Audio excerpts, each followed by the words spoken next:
Have you ever watched something that completely rewired your brain chemistry? A procedural network drama might not be your usual pick, but it's ours. This is The Buddie System, a 911 deep dive podcast hosted by three friends who have DM'd each other enough character dissertations to earn a PhD in media literacy. I'm Han, coming to you straight from the characters' heads. I'm Sil, bringing you to the observation deck. And I'm Rachel, connecting the dots with my red string. With our powers combined, No stone is left unturned. And no buddy is left behind. This episode brought to you by Buck's never-ending Wikipedia knowledge. Welcome to Dispatch. What's on call this week? This week, we'll be talking about Season 1, Episode 7, Full Moon, Creepy AF. It was written by Adam Penn and directed by Maggie Kiley. It originally aired on Wednesday, February 28th, 2018. The calls of the week are a faceless house prowler. An older woman, Nora, panics when she sees the silhouette of a man who she believes is outside her house. But when Hen, Chimney, and Athena arrive, there is evidence that the intruder was actually inside. Then we have a home break-in turned homicide. Abby answers a call about a man breaking into another woman's house and listens as the break-in becomes more violent as the woman is killed. Then we have pregnant yoga birth class. Buck and Bobby are called into a yoga class full of very pregnant, expectant mothers for a woman stuck in a lotus pose. And while there, help with the miracle of births. And he's a face eater. Insert Nelly Furtado's song here. A man is witnessed in a park literally eating a victim's face. And finally, congratulations! It's a tapeworm. Buck and Bobby are called in for a man experiencing abdominal pain and help with the miracle of birth again. But this time, it's a tapeworm.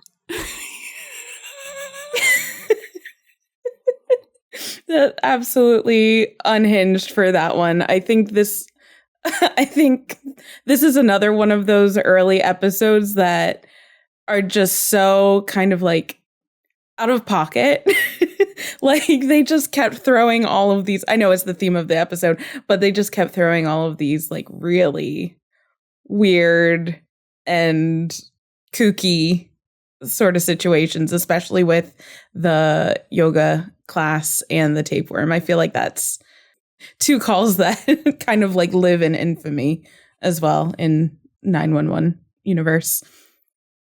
This might be my favorite episode of the season. Yeah.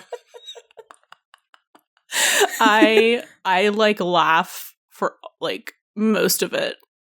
Like not the, the murdery, scary, creepy parts with Abby. But like the rest, anytime Buck is there, 10 out of 10. He's good time Buck. The comedy, like buddy cop or like buddy paramedics thing that he has going on with Bobby in this episode is so funny. So funny to me. Would you exasperated father? Would you say they're working on a buddy system this episode? Oh my god, get out of here. I'm starting to tally, actually. Jail. They said divide and conquer, so it's Hen and Chim, and it's Buck and Bobby. They're buddy systeming it. It's your first strike. I'm not kidding. I started bad. Absolute jail. Get out your bingo cards, everyone. Good. I do have to say that you outdid yourself with those call descriptions. I didn't read them at the time. Thank you. I tried. They're great. It's crazy because I was like, I kind of wish we were doing this on October, but it's fine. It feels like a Halloween episode, doesn't it? It does. Right?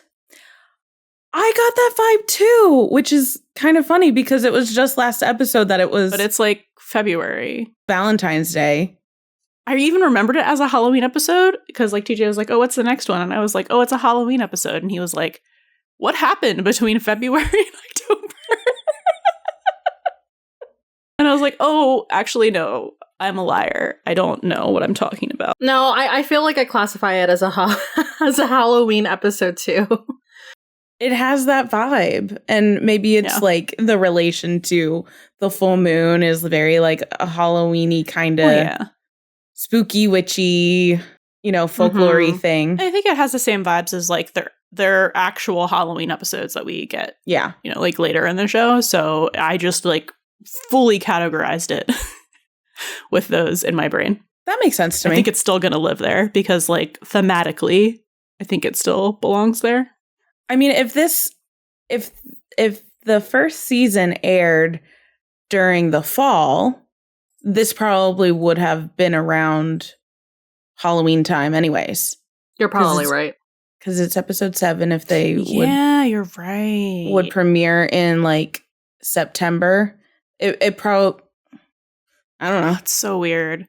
Yeah, I have to like change my thinking from like from Marvel thinking to television show. Because Marvel's like, we put the thing out and it's the time that is the thing. Yeah.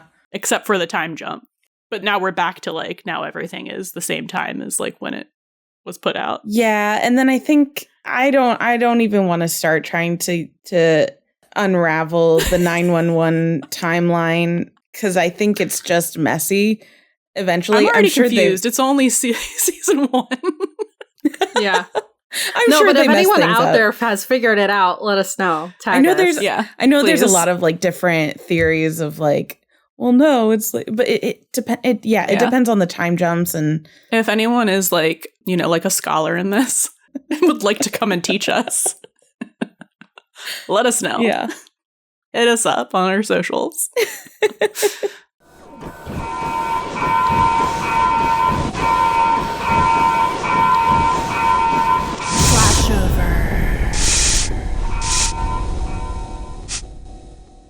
All of the themes for this episode, I think, fall under moon lore, the full moon, full moon lore.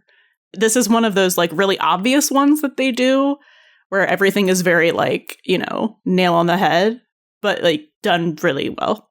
Yeah, I feel like there are like the overarching moon related themes, but then you can like kind of go a little deeper and a little like more nitty gritty into some of those, which we can do now. Oh, for sure. There's always layers, like an onion. Layers. Like an ogre. So in our very moon related themes, one of them being gravity and orbits, which I think is brought up in the opening monologue of the episode. And essentially it's, I mean, I think we all know what gravity and orbits are. I don't need to explain that. I hope so. Everyone has Google. They can figure that out. But I have faith in them. But as a metaphor for like people being drawn to something or someone, to bodies or people or things orbiting around each other, like in this constant like motion, constant relation. And I kind of like connected that to yin and yang a little bit, which I think most of us know, but it's a Chinese philosophy and it's opposite but interconnected self-perpetuating cycle. And it's complementary at the same time as opposing forces. So I thought that was like because that's kind of like how gravity works. It's two opposing forces, physics, all that good stuff. But opposing forces that interact with each other or have influence on another, and they can be complementary at the same time. And kind of how I thought one of the things was the calls for this episode is kind of orbiting around the same thing, because we get like 2 or 3 like 2 calls that are kind of around this one group of people or one event sort of thing. So I thought metaphorically that like it kept coming back around, I guess.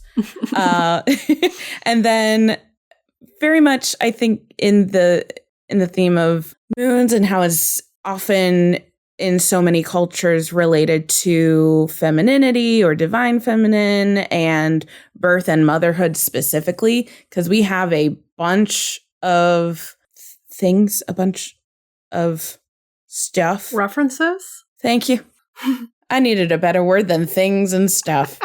Things and stuff. We have you know. Things and stuff. The things and the stuff. We have so many references, thank you, to mothers and daughters and birth, and from birth to new starts, like Eva having a start in her new place, or Nora Jane starting over.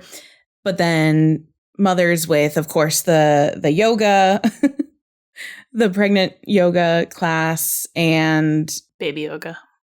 Baby yoga. That's what I call it. Like Baby Yoda. Yeah. Representing. A Sil's creation original. You gotta plug it. Isn't he the cutest? Isn't he? Look at him. Sil made him herself, and he's beautiful.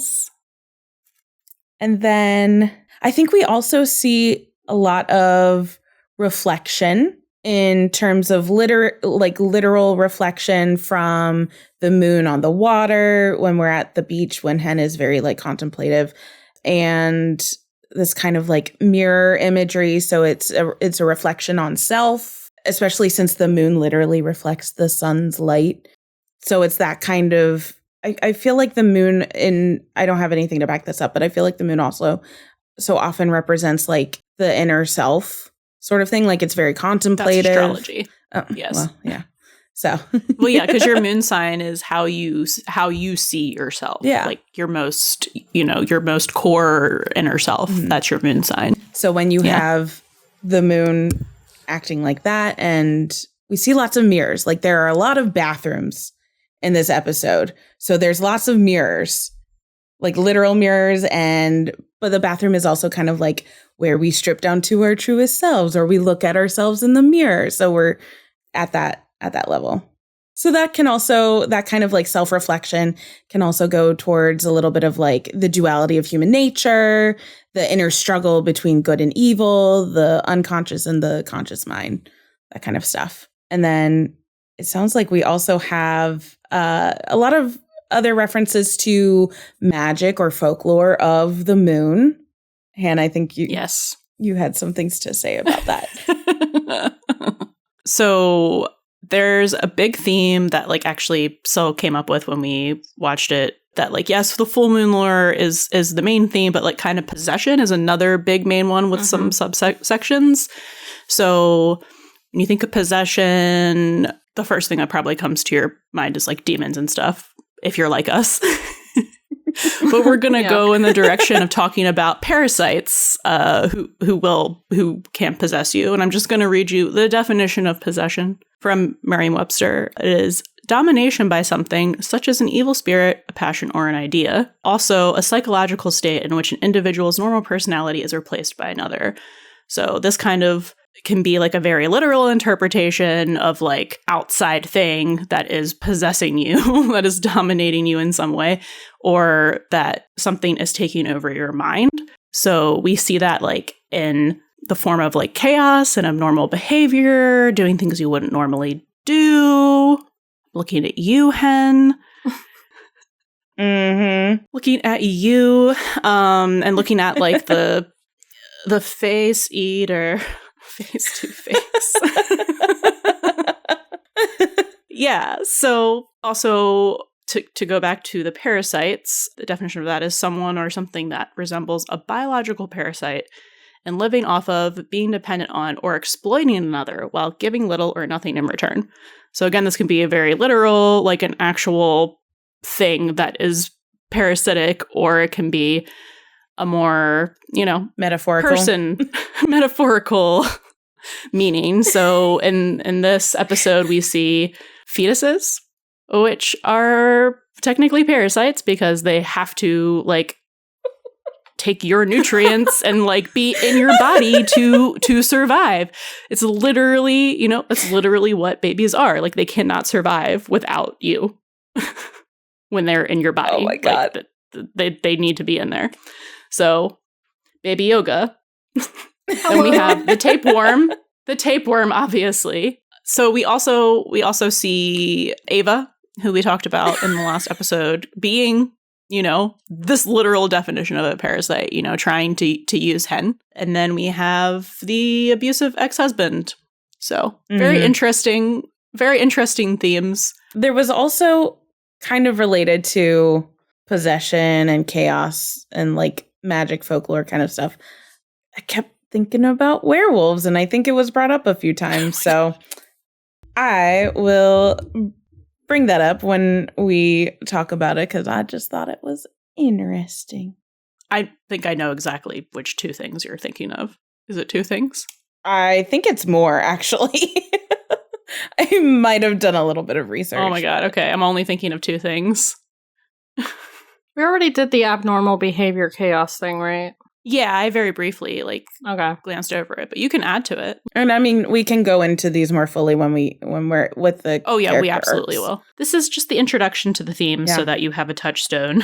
Yeah, just things to keep in mind while we're talking about character arcs, because everything relates kind of back into those themes some way, shape, or form. Absolutely. So with Absolutely. oh, that was me. What? I'm rubbing off on you. The spirit of Rachel just possessed me. I don't even know what you said. She said absolutely. I said absolutely, because that's the first character that we have listed for character arcs. Who's cooking? Okay, so shall we start? Get into Abbe? Absolutely.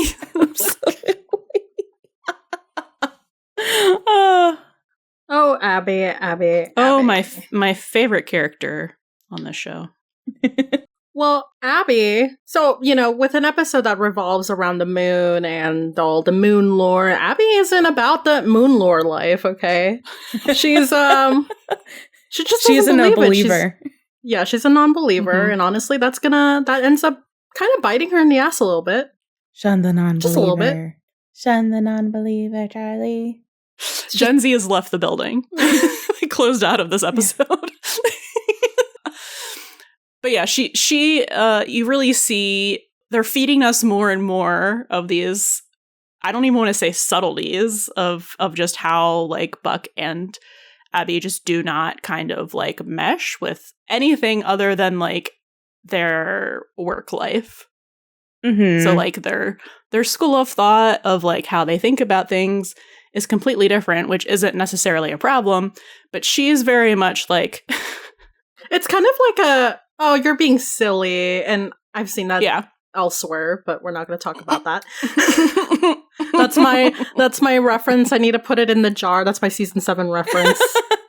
Do you think like I mean, I know they're just like very different people, but I don't even want to bring up why.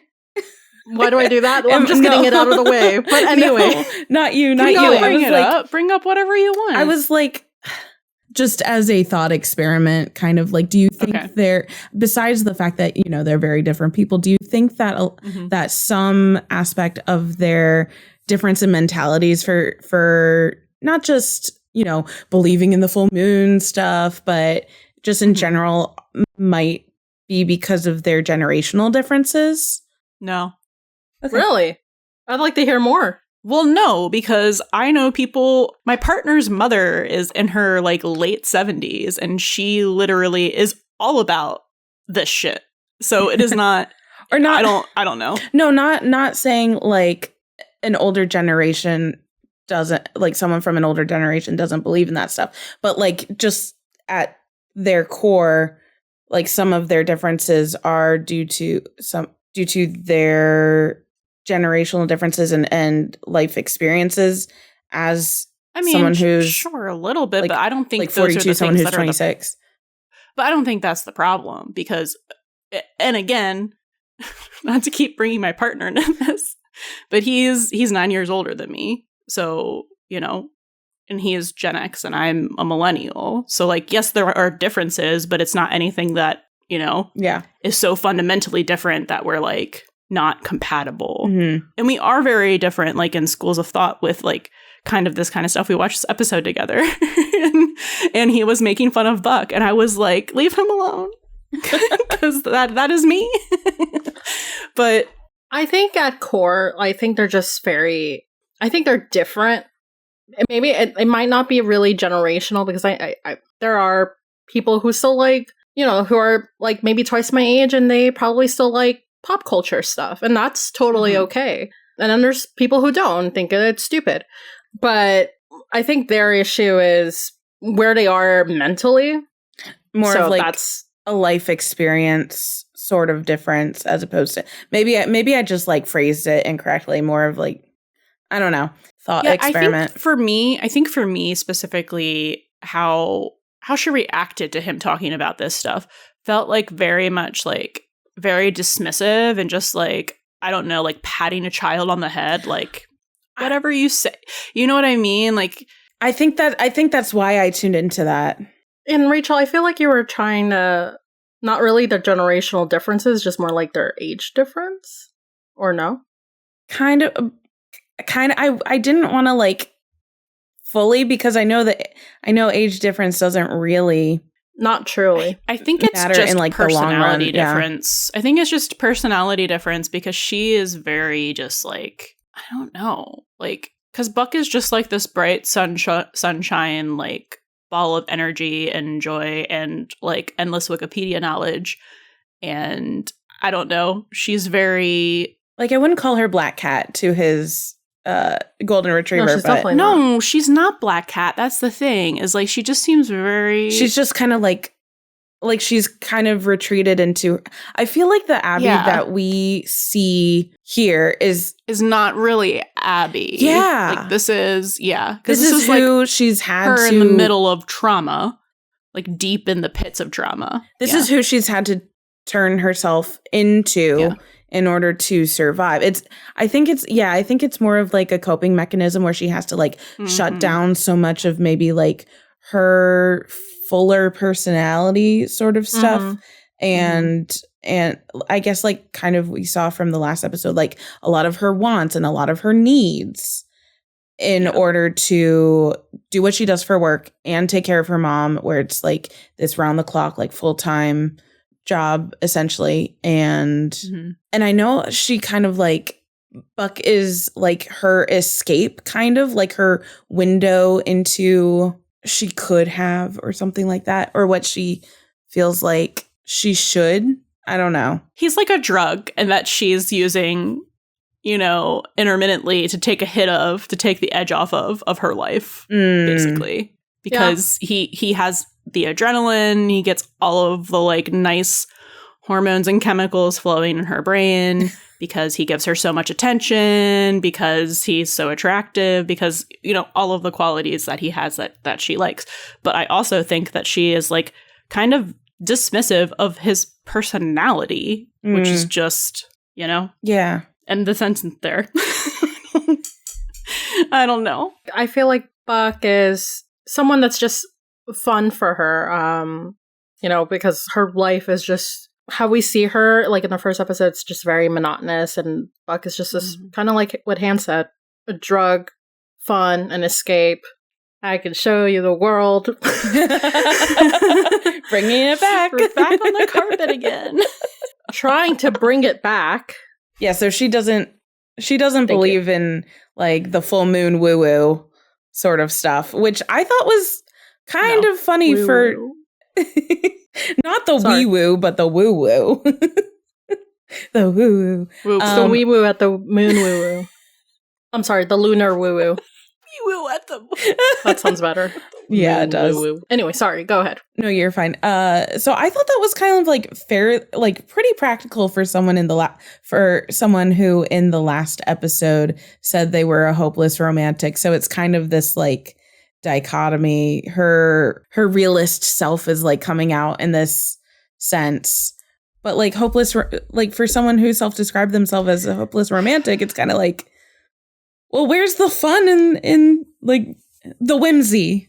Where's the fun? And whereas every time Buck is who is like a romantic person, so every time he's trying to say something romantic, she's like, no, And even though he's like saying it's science, and he's kind of he's setting it up in kind of like a romantic way of thinking about the moon. And the moon is inherently kind of like, it inspires a lot of romantic thought, right?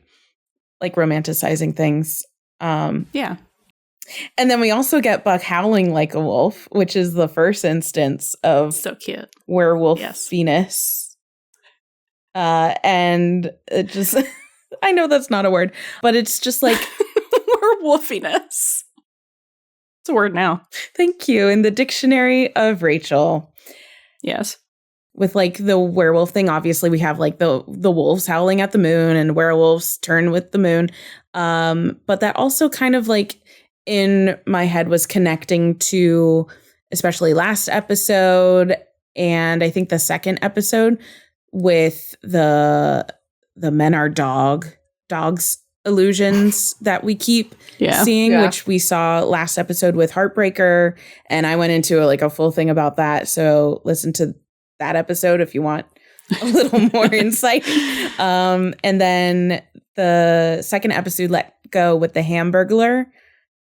And that was like the first time where Athena was like, yeah, men are dogs sort of thing. Yeah. So this is kind of like that continuity of this idea that's being woven through. Now we can move on. So speaking of, how do I want to start this? Like the 911 calls? Yeah, I'm just trying to summarize it. Not summarize it, but like I'm trying to open an umbrella. Like the bulk of Abby's. But she basically puts on her detective hat again. This is my surprised face. Yeah.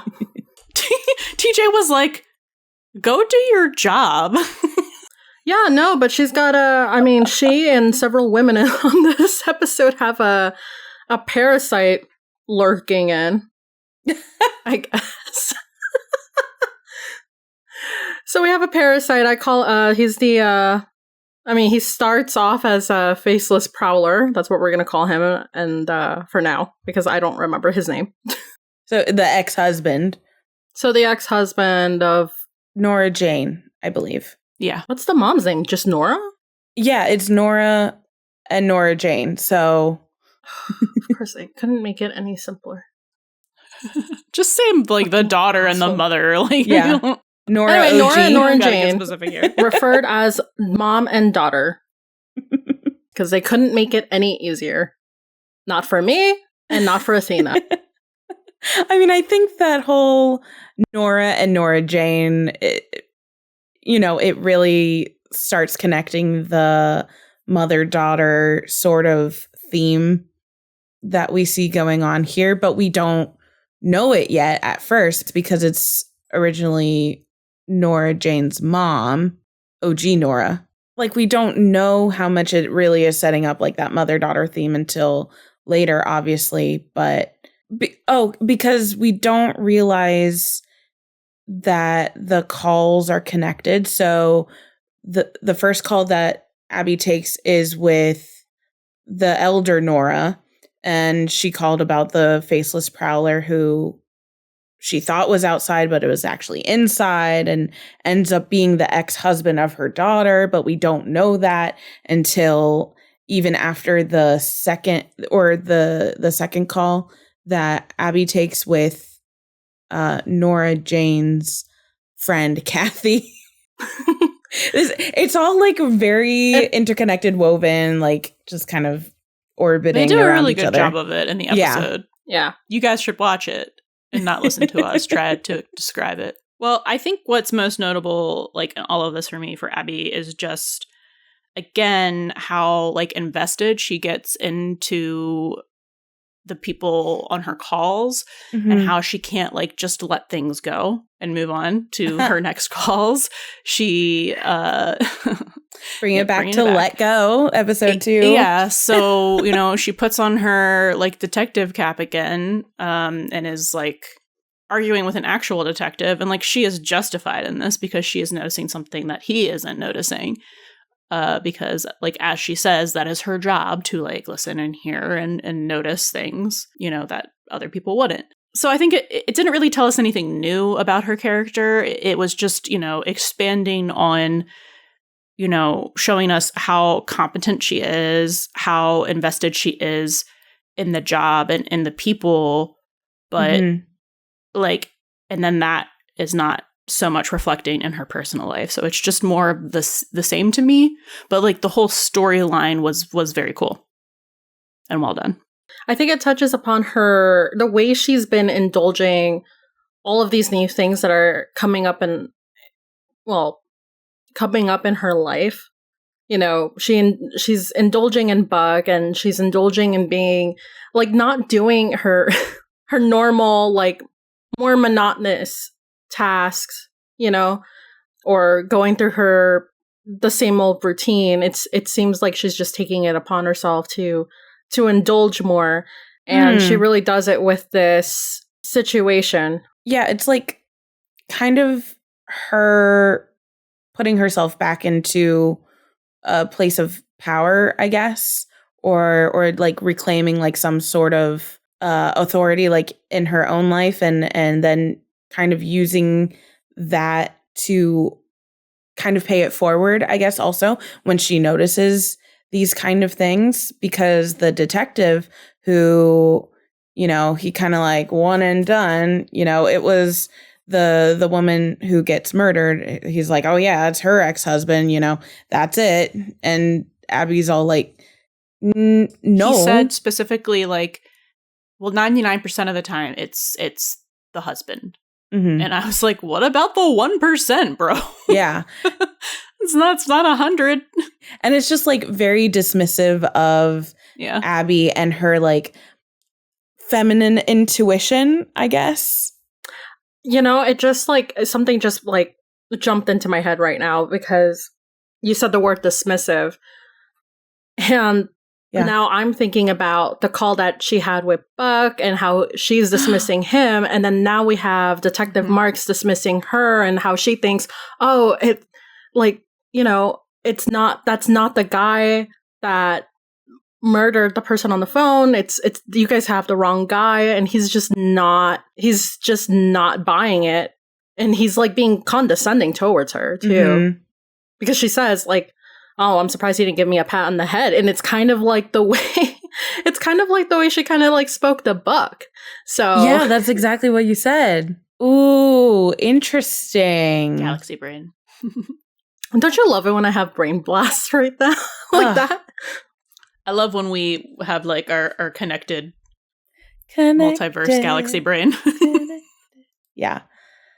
So that. I guess that is a really interesting dynamic besides the, Abby doing all of this detective work to right a wrong, is that kind of push and pull, kind of like yin and yang orbiting sort of scenario between Abby and the detective, because he's so like dismissive, and she again really takes it upon herself to sees this hunch through, which really at the beginning she really didn't have a lot to go off of until she started like digging into stuff, and it turns out that she was right, because she has good instincts. I think we see that a lot with characters on this show, is just in general that they have good instincts. Then we get into how she presents her findings to the detective, and he's still like dismissive, and he's like, can't use any of this, but thanks, I guess. Yeah.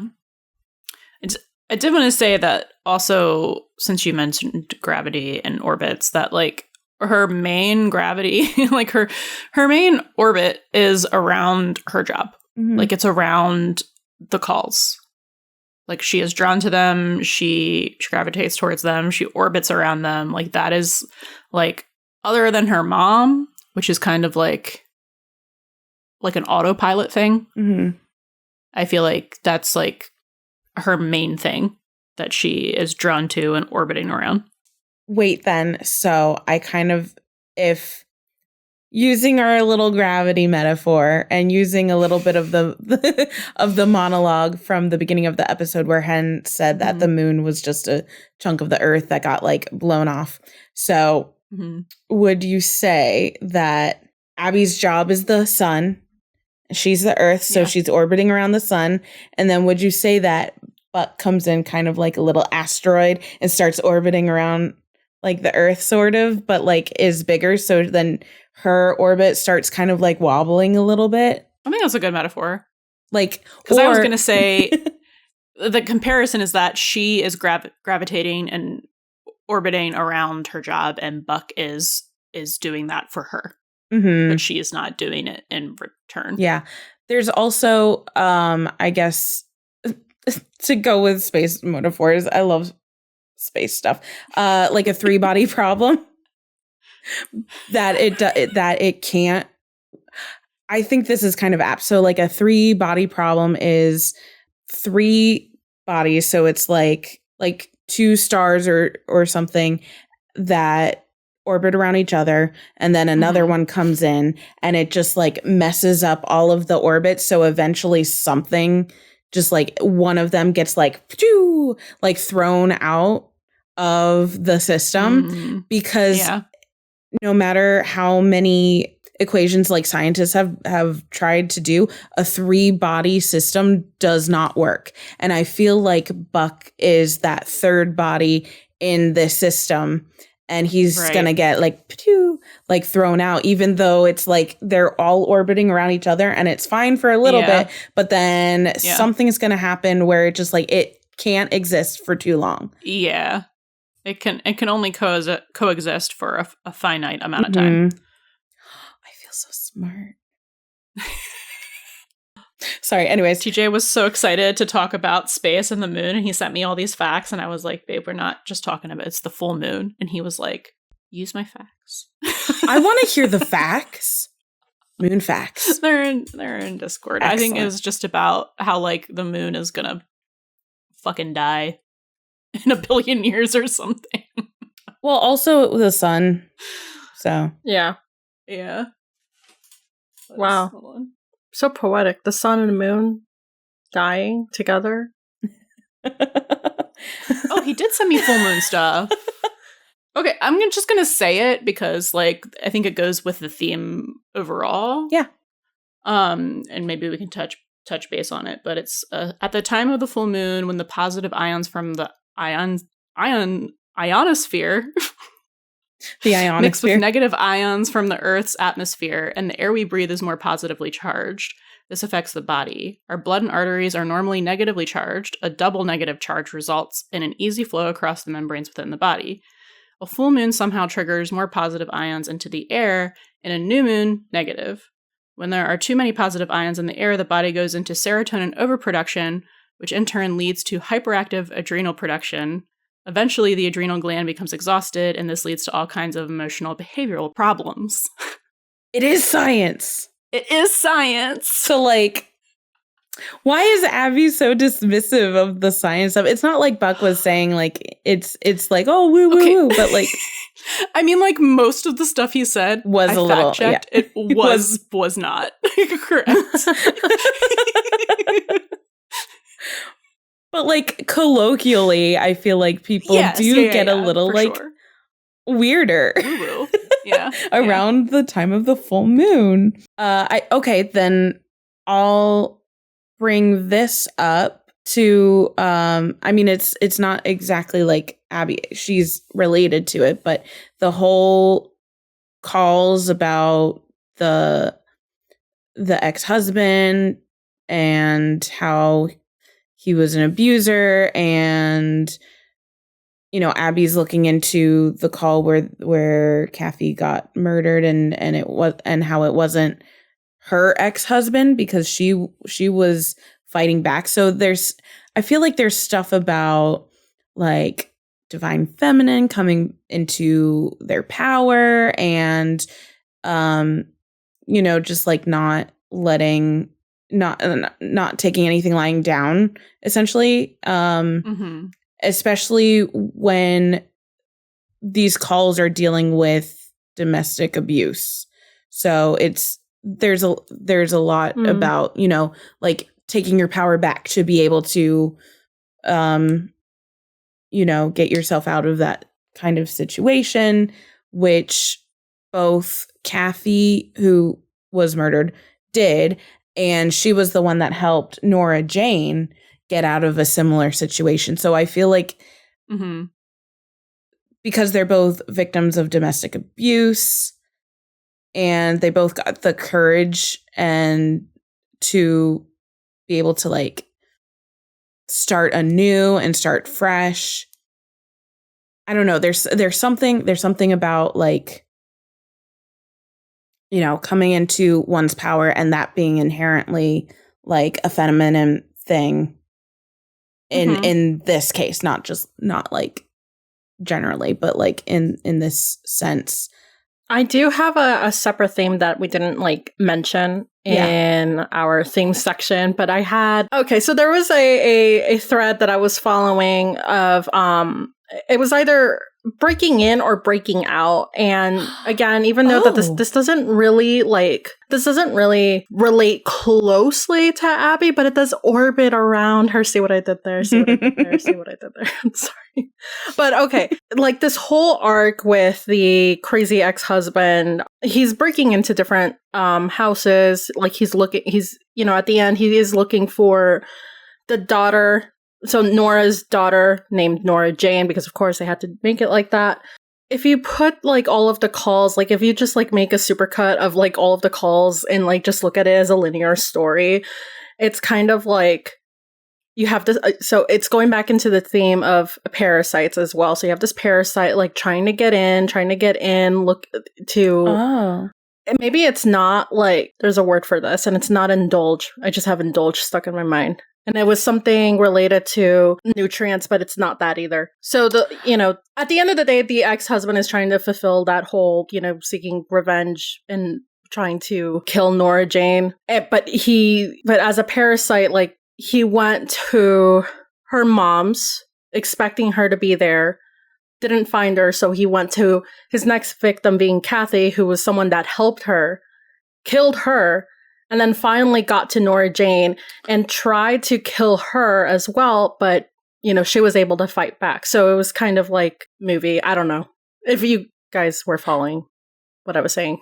Yeah, I do understand. Like that, I feel like that whole story, kind of, even if you take Abby's involvement out of it a little bit, is like a full, complete story that has a happy ending. The good was able to conquer evil sort of thing. Yeah. I do know what you mean. Thank you. Like it's a complete story within the episode.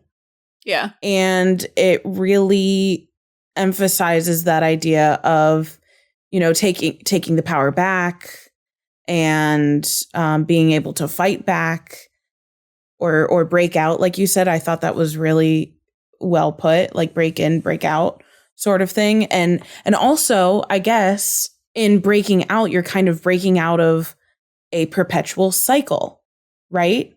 So you're kind of breaking out of that gravitational pull. Yeah. And like overcoming it. Yeah, and I think we see a lot of breaking out in some of the other aspects of this episode when we get to the other character arcs, too. That makes sense. I think that's smart. And I guess it also is kind of like, it also shows how you can't do it on your own. Like you can't break out on your own. And in a lot of situations, it has to be like a very community thing where you have support systems of, so Nora Jane had her mom and Kathy, and Abby was advocating for her, and Athena, who Abby got on the case as well to like help out a little bit. So it was all of these women were uplifting other women and helping in that way too. So more like divine feminine stuff. I don't know. Stuff. Yeah, but I mean, it makes sense because the moon is the very like maternal like mother. That's what its whole vibe is. I think we got there. I mean, it made sense to me the whole time. I also think so what you were talking about made me realize that like we don't normally get to see a whole like 3-act structure story within the story of like seeing, you know, the beginning, middle, end of what's happening like that. Because normally they're kind of just like, oh, we treated the first stop and then they're gone. I mean, sometimes we do get to see like follow up with them, but it's not normally that you get to see like, you know, the beginning, middle, and end of that situation. Yeah, a lot of that is on whatever Buck and Bobby are doing. Yeah. And I guess also to that statement, or to that extent, there wouldn't have been a closure to that story if Abby had not kind of like gotten her like intuition telling her like this isn't an open and shut case. Like there's something else going on here. And so the whole reason that Nora, Jane, and her mom are even alive essentially at this point is because of Abby and, you know, getting the like rallying around them, right? Because it could have ended really poorly and or they would have just like never known. So I guess in that way too, Abby was also the person writing the story, or the person able to help write the story, if that makes sense. Yeah, it's really bookended, right? Yeah. Yeah. Yeah. Oh, Henrietta. Baby, what is you doing?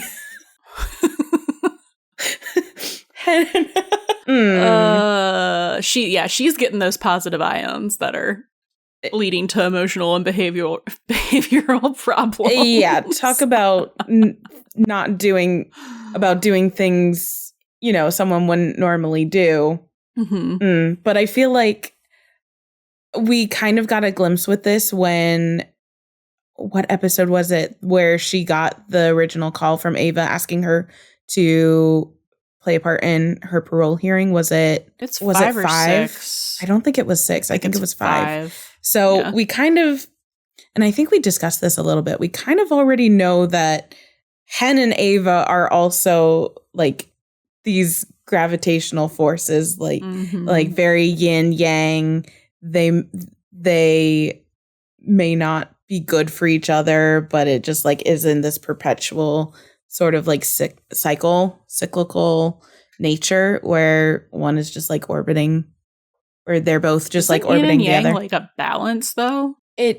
Do I not understand that correctly? No, I think I misspoke. It's a complementary at the same time opposing forces that interact. Yeah. To form a so dynamic it's like they're system. opposite but complementary. Yeah, I would not say that Hen and Ava are complementary.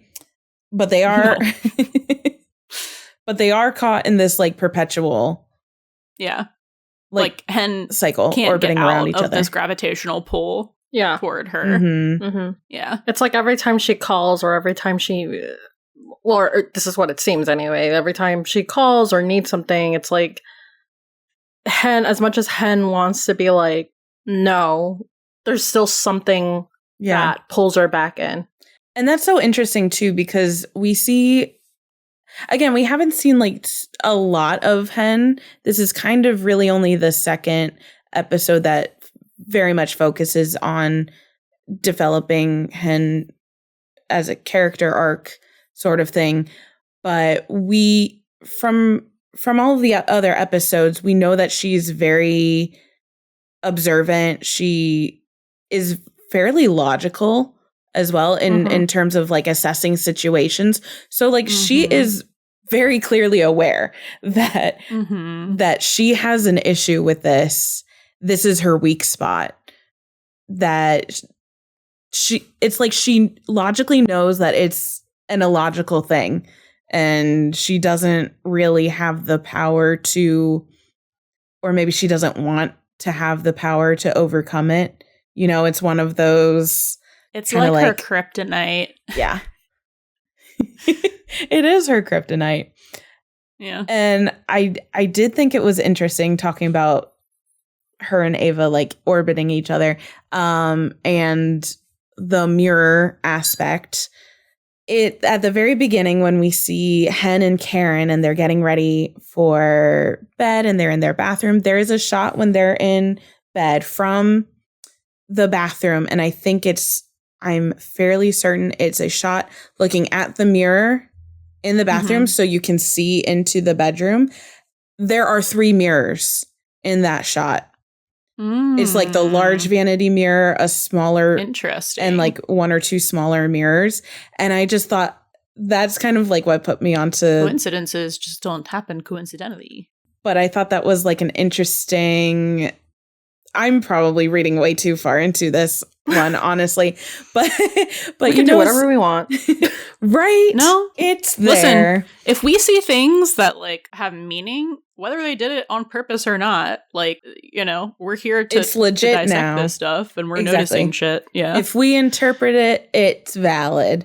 So that was at the very top of the episode that kind of clued me into, you know, mirror and reflection as a theme, and knowing that Eva was coming back into this episode, I thought that was really interesting because it's kind of like this. I can splice my sentence together. I just thought it was an interesting way to frame metaphorically the kind of elephant in the room in Hen and Karen's relationship and their marriage with this other third party. Again, it's another 3-body problem.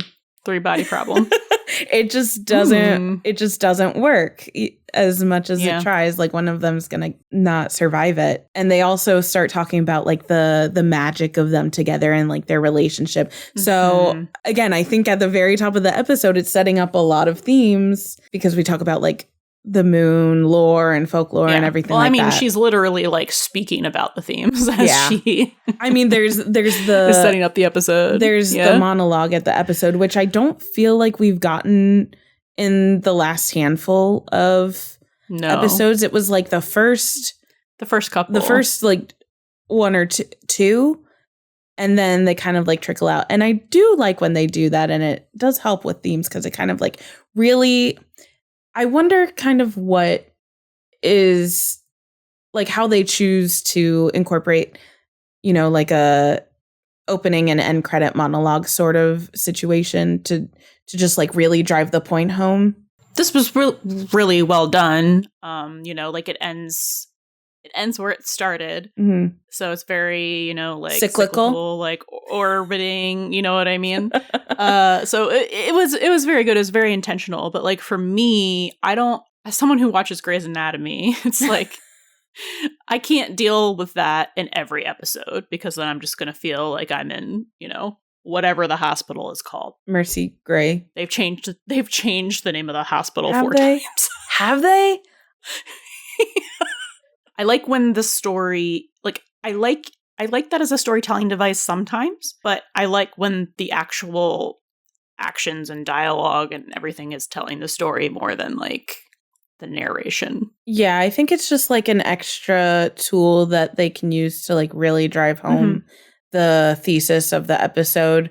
And I guess there's no other like good way to put in this like more philosophical stuff that Hen says, because I guess it's kind of like her inner monologue. It's her inner thoughts. Yeah. Essentially. Which is like, wow, she's so smart, because that is not what my inner monologue sounds like at all. Wow, Hen. She's like spouting facts about how the moon and the earth collided, and yeah. I'm trying not to go like linearly, but like my brain just goes linearly, so I'm just trying to like pull things. I'll just do my thing, because the way I think of it is very just like grouped together and not linear or linearly. Wow, words are so hard for me today. So I think for Hen, this is like a continuation of the last time we like focused on her story, and she's really, I think even without the full moon, was kind of already feeling a little weird, you know, with Ava back in her life in some regard. And then we see that exponentially in this episode when Ava is now out of jail, and she's already weird at the beginning of the episode. Like, I mean, it's not weird to like go to bed and like not want sex. Like she wanted to sleep because she knew the next day was going to be like crazy. Mm-hmm. She was right. I don't know. But yeah, she was right. But she also was like, the vibes were weird. And, you know, and Karen was like, the vibes are weird. So she was acting abnormally already, like at the beginning. And then as we see her go through the episode, she's interacting with Athena, who is her Jiminy Cricket. Once again. She really is. Mm-hmm. Yes. And she's like, you know, just make sure you don't like, make sure there's not like an implosion, you know? And she's like, we're not going to implode. Me and Karen are fine. And she's like, I'm not talking about Karen. I'm talking about you. You're a mess. Like she can read it on her. Like she can just tell. Way to be called out. And by Athena, who's like, you know, one of the most perceptive characters in this entire show. Like, yeah, I love that she was like, no, honey, I'm talking about you. I'm not talking about Karen. I'm talking about you specifically. Yes. Yeah, like just kind of trying to give her a little reality check. Just being like, now don't you make any stupid decisions, okay? Yeah. Because she knows Hen so well, and obviously it was all of the Ava stuff was like plaguing on her mind, and just kind of a perfect storm of situations that, you know, go mixed together to make a bad decision. Even when Eva calls Hen when they're at the park after the face eater incident, and Hen just like Eva propositions Hen, and Hen never says no outright. Like she is incapable of saying no to her, kind of. Yeah. And it's just like it. So she deflects instead, and it's just like this constant like circling and orbiting, like they can't fully get away, but also like, does she maybe subconsciously want to? I feel like it's one of those things where if she really wanted to, like, not to bring in another like birth metaphor, but if she wanted to cut the cord, she could, but it's the fact that like maybe deep down she doesn't want to, and that's kind of the crux of the issue and why she allows this cycle to keep happening in a way. And Athena's there to try to say, like, you know, if you keep this happening, if you keep going around in the circle, you're going to lose Karen, essentially. And it's not going to be because of Karen. It's going to be because of you. She's basically just trying to be like, look, there's something off in your relationship. Like, take it from someone who is, you know, going through something where, you know, I chose to ignore it, and she's trying to like look out for her bestie to be like, don't, you know, just like ignore it and like pretend like everything is fine, because it's not. Very obviously it's not, and if you do that, then shit is gonna hit the fan. Yeah. Syl hates this. I mean, I think we all hate this storyline, but Syl like very vehemently. Yeah. I mean, yeah, no, I do hate it because okay.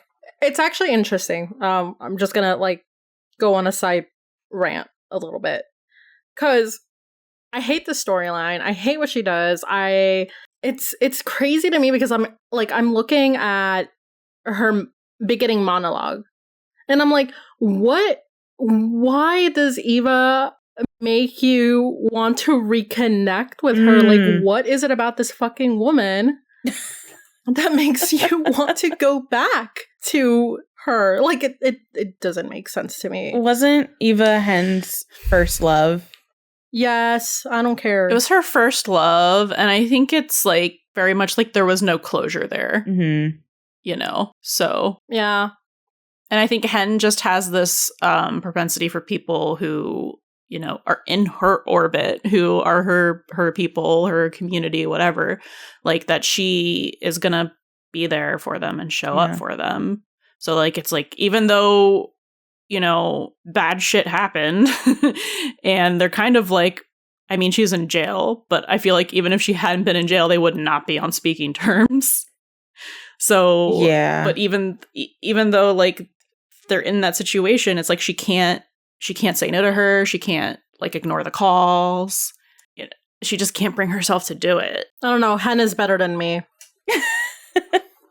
That's all I can say. Hen is a better person than me. Hen's kind of like got a bleeding heart sort of thing.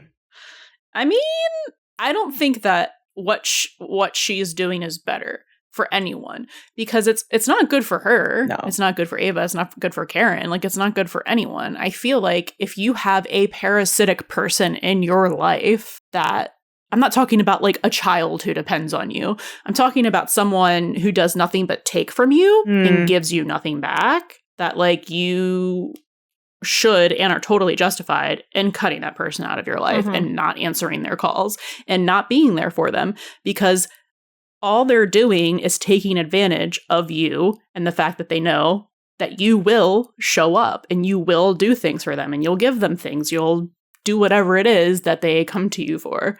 And if you keep doing the thing, they're going to keep coming back because they're a parasite and you are a great host feeding them.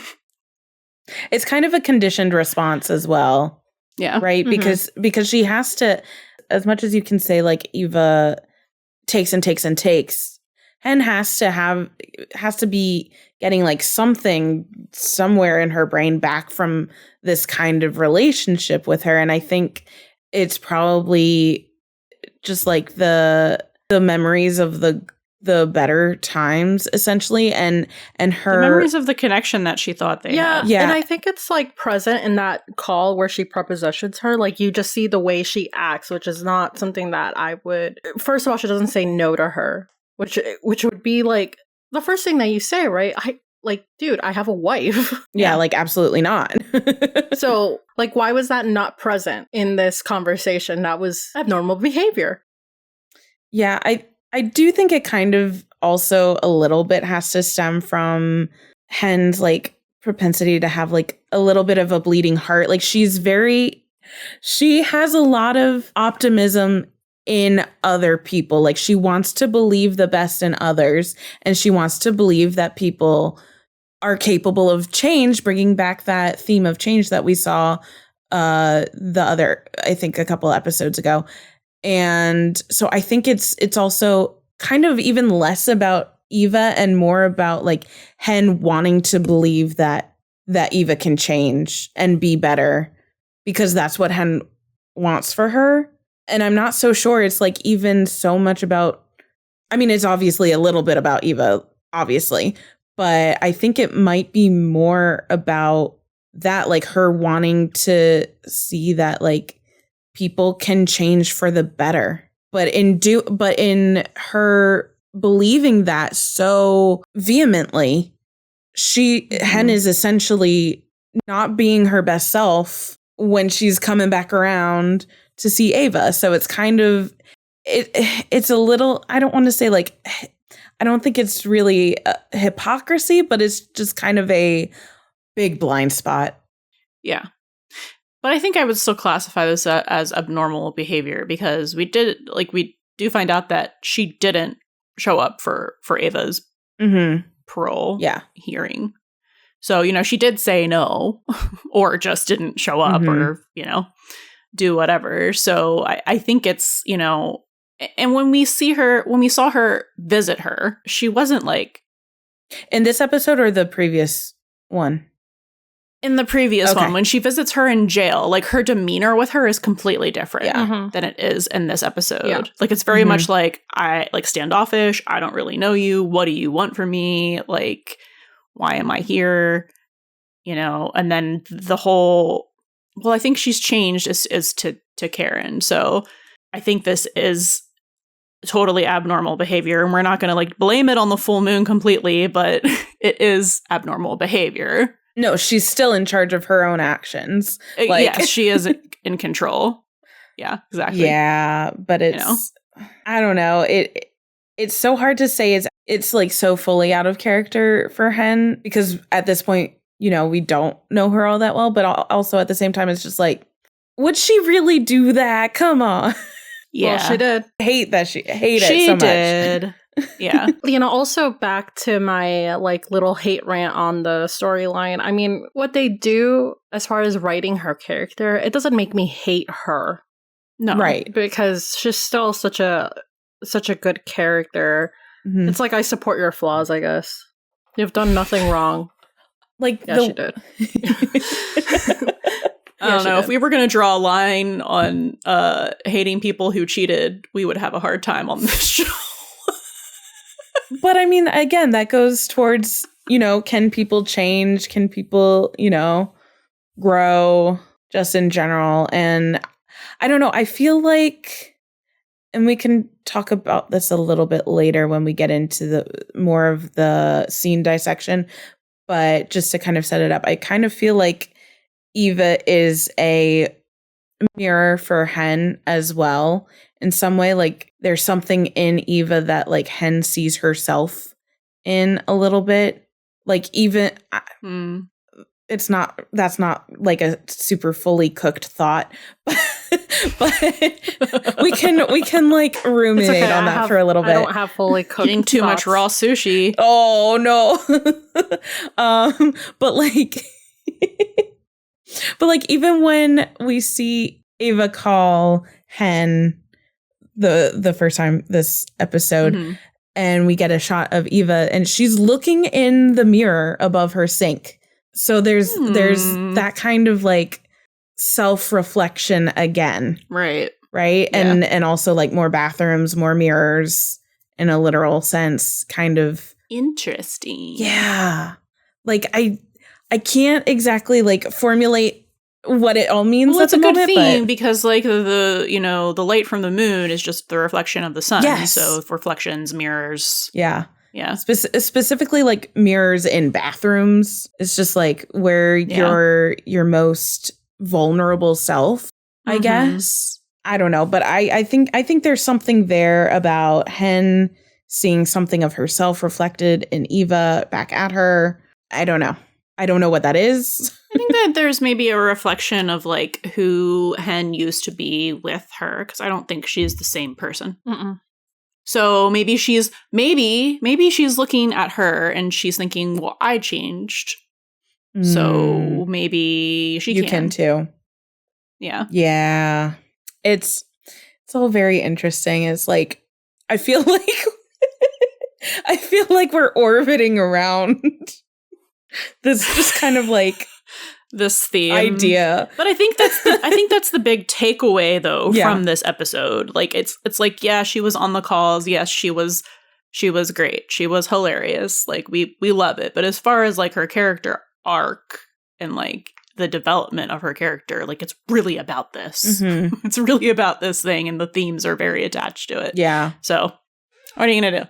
There's just like so much that can be interpreted or attributed from so much of like human history, looking and attributing meaning to things related to the moon. Like you could really just like toss a stone and hit, a very like plausible thing that makes sense in interpreting moon stuff. And that would work in this episode. So it's really just kind of like trying to dial it in a little bit because it's so broad. I guess is what I'm like, it could be this or this or this. But it's all true. Is it time? The claw. The claw. We are eternally grateful. Oh, Buck being the comedy relief. So like it's funny that I'm saying that actually, because going back to parasites and how we were talking about fetuses, I was like I was talking about kids. I'm like, I'm not trying to say your kid is a parasite, but I am saying that it's kind of funny how there's this, there's this theme of like parasite being inside something, and I was like, oh, look at this visual representation of a kid inside one of those claw machines. Yeah. So I was like, oh, but I digress. But actually, I was like wondering, I'm like, kid, how did you get in there? Or why are you in there in the first place? I'm sure she crawled up through the like where the prize that comes out. So who's a parasite? The prizes, the toys, or the kid? It's kind of like, I don't know. Ignore me. That was just my unhinged thought of the I don't know about the analogy there. But like, I totally saw the machine and the box itself as like this. Yes, it's a metaphor for like a womb. What he's going through this entire episode. Well, he's taking things out of. He's delivering things entire episode. Oh, yeah. I was like, he is Call the Midwife. Buck's version. Yeah, and that whole thing is like really interesting too, because again, with Buck we see a lot of the themes of motherhood and birth renewal kind of come to fruition as well. But we've kind of seen Buck being aligned with kids from the very first episode, and it's something that we will continue to see like time and time again, whether it's on a more personal level or at other calls where he's the one helping out. Loves kids. The kids. He loves kids. He's so good with kids. He really is. And it's just like, give Buck a little girl dad. # girl dad. Girl dad. We need girl dad Buck. We need girl dad Buck so bad. Yeah. It's what he was born to do. It's his destiny. Yeah. It is his destiny. It's not technically what he was born to do, but it is his destiny. It's one of his callings in life, I feel like, is to, But I just be a parental figure. Yeah. So it is very interesting too. And he's teamed up with Bobby, who is his kind of surrogate dad. Yes. It's all coming together. So I know it's not technically a mirror, but I still think of it like as a reflection. Because the whole way they set up that series of shots was so interesting to me. Yes. Because it's like 6 different angles of like him looking in and then her looking back out at him and how she's perceiving him. And it's like, I feel like how he was looking in and then the face that like she was perceiving were like, it was like a little exaggerated. You know what I mean? With like how like huge. Like slightly distorted. And, like goofy. Like, yeah, like slightly distorted. I love that. Yeah, which is like, I don't know if there's a deeper meaning, but I just saw it as like, that's how kids kind of see the world. You know what I mean? Like everything is kind of exaggerated because they have big feelings and little bodies and little brains. I think you're really onto something, because I just remembered there was something about, I think just like the opening shot into the arcade. Yeah. I believe, I didn't write this down, so I believe it was the carousel, and it has like, those mirrors on the carousel. Oh, like it goes, yeah, and the panels. Like the carousel is turning around, and the camera kind of like pans from those mirrors to the claw machine. So I feel like, and that kind of evokes a little bit of like a funhouse, what you were saying, like it's distorted, like a funhouse mirror effect, which also goes into stuff about reflection, but also not seeing things as they are, because everything is like kind of distorted and like funky. But that kind of makes sense for, a kid's mentality as well, because that's also probably like a dual nature of, that's probably really scary to be stuck in that sort of thing, but also like super fun because you're around all of these plushies and stuffed animals and stuff like that. I feel like there's something there with that too. Yeah, I didn't dig deep into it. I was just like, this is interesting. No, I think you hit on something, because it like, I think my brain was also kind of like. But it is like Sil said, it's like the first of the many deliveries we see him doing. So like Buck is very much. Is he the stork? Yes. Sure. But I was going to say he very much is embodying that divine, feminine, maternal energy. Mm-hmm. And I have more to say about that, but I feel like that's spoilers for another episode. Food for thought. That's super interesting. I think it's baby time. It is baby time. Baby, baby, baby, baby, baby. And I think that's all we can do of that. Oh, yeah. Yeah, just the first of their impeccable song choices in this episode.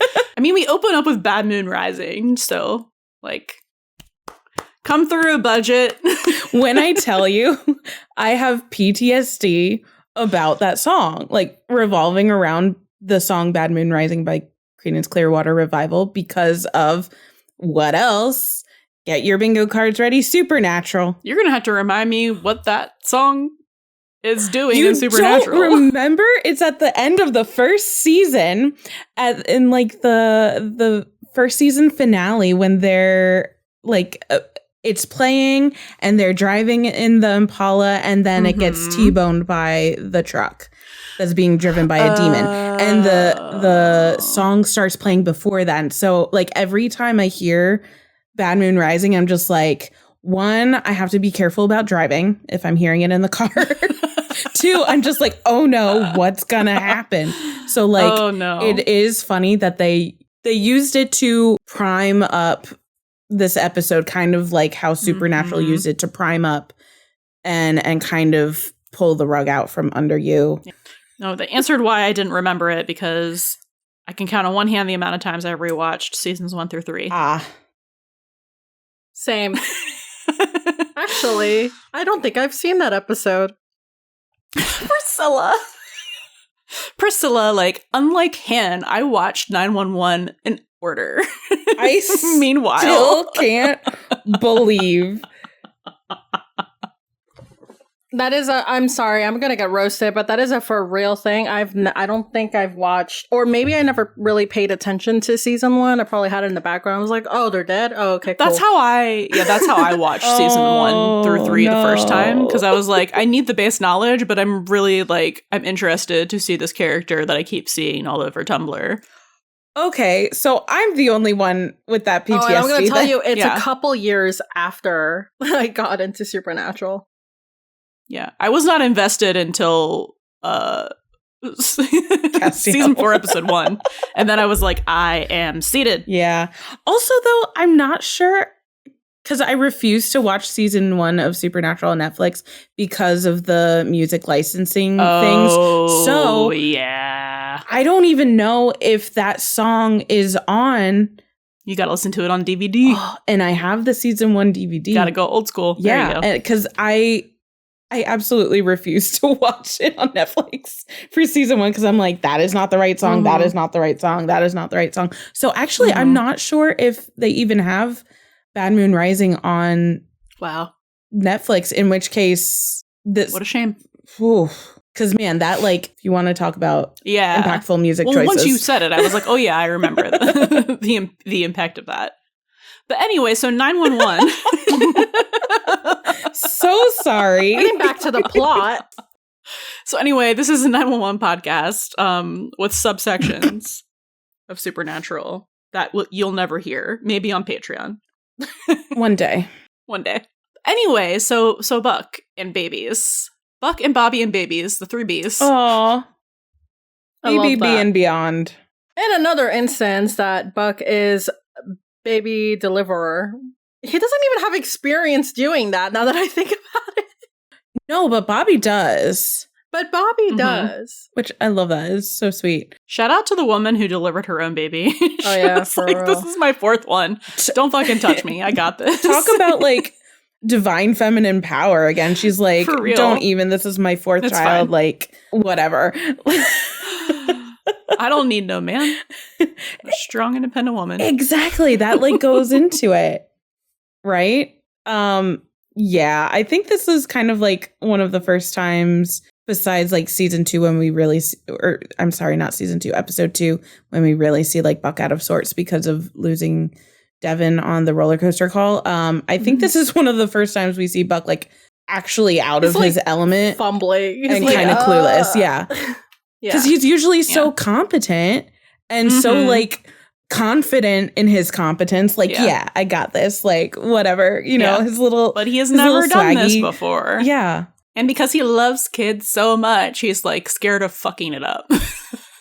similar to him being scared to mess things up with Abby from the last episode.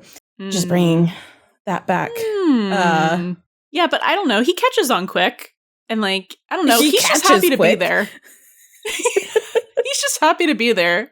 Like he's confused, but he's having a good time. Yeah.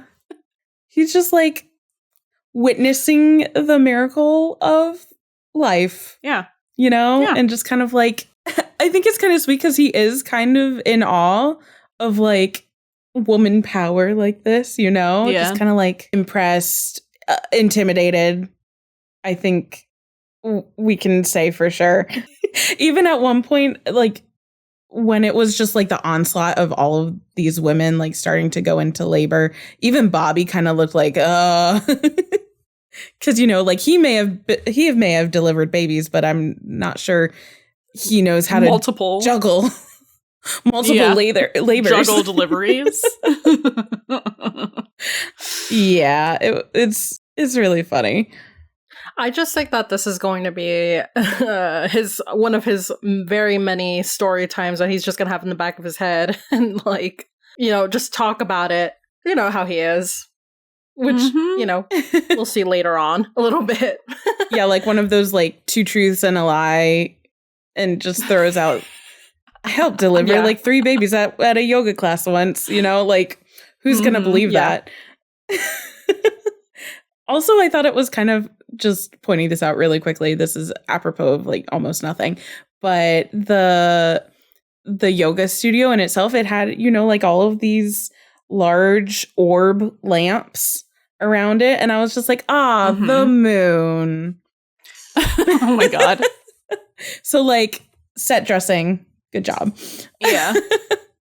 I have a very direct, not even a parallel, just relevant, but several seasons later, being able to deliver a baby comes in handy for him. I thought of that too today when I was taking my notes. Yeah. I was like, foreshadowing. It really is. And it's, I mean, that later on, you know. Everyone hates that storyline anyway, but. Yeah. All my homies hate that storyline.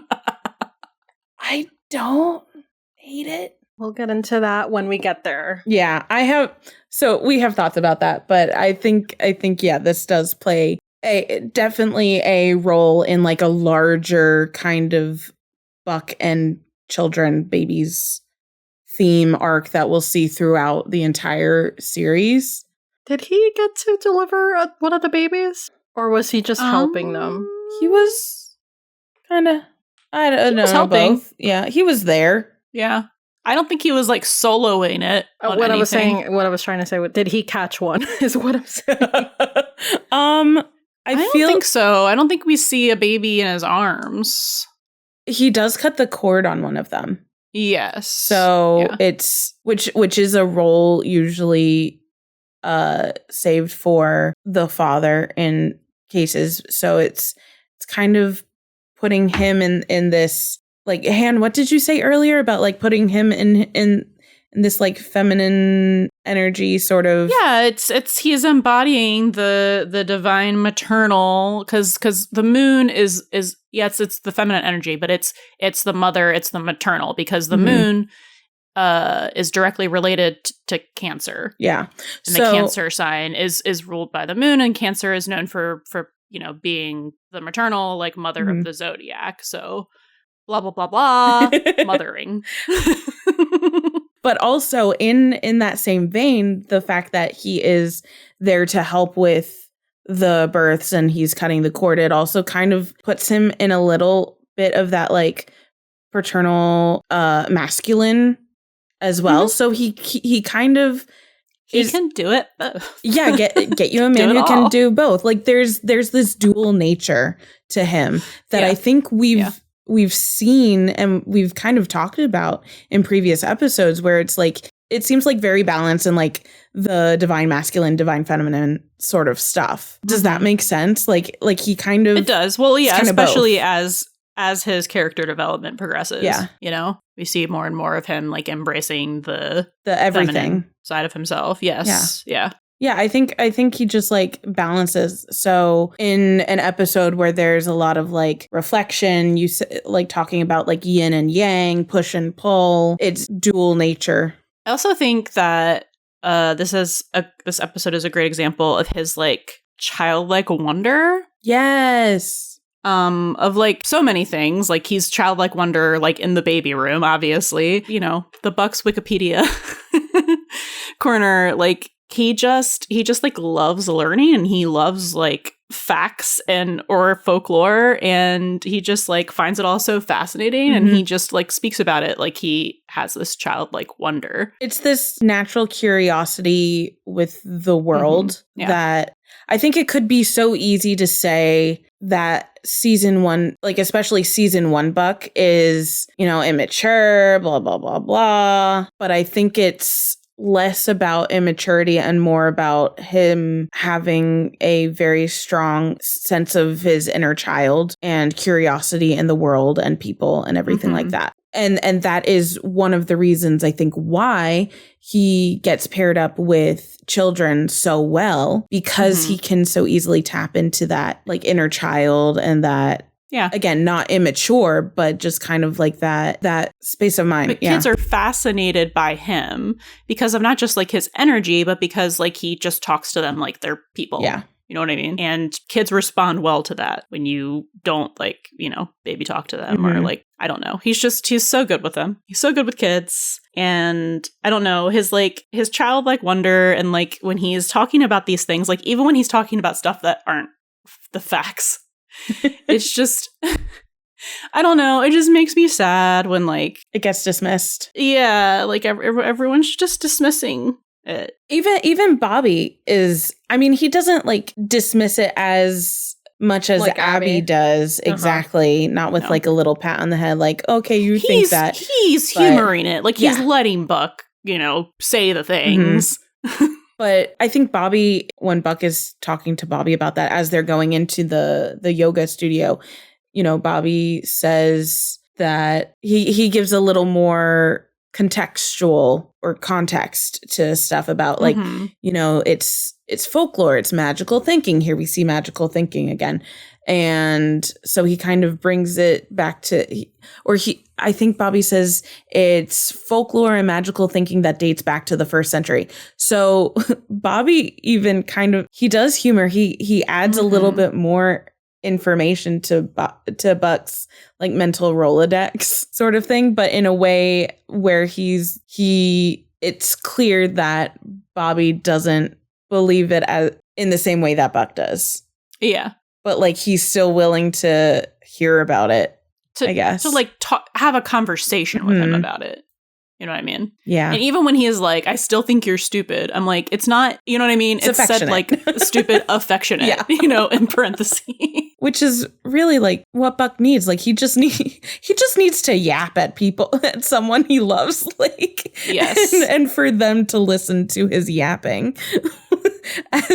As someone who is also a yapper, I understand. Soon. Anyway. So Buck gets to deliver a parasite. And let me tell you, he was so excited about it. Oh my God. I can't watch that on... Oh, I love it. You can watch that? It's so funny to me. Yeah. No, that shit doesn't bother me. Yeah, it doesn't bother me either. I have to put my hand up against like the screen and just kind of like look on the other side of the screen. I can't handle that stuff. Basically, if it's not spiders, I'm fine. Ugh. I think what I can't watch is like some like kind of gory, but like in the torturing kind of gore.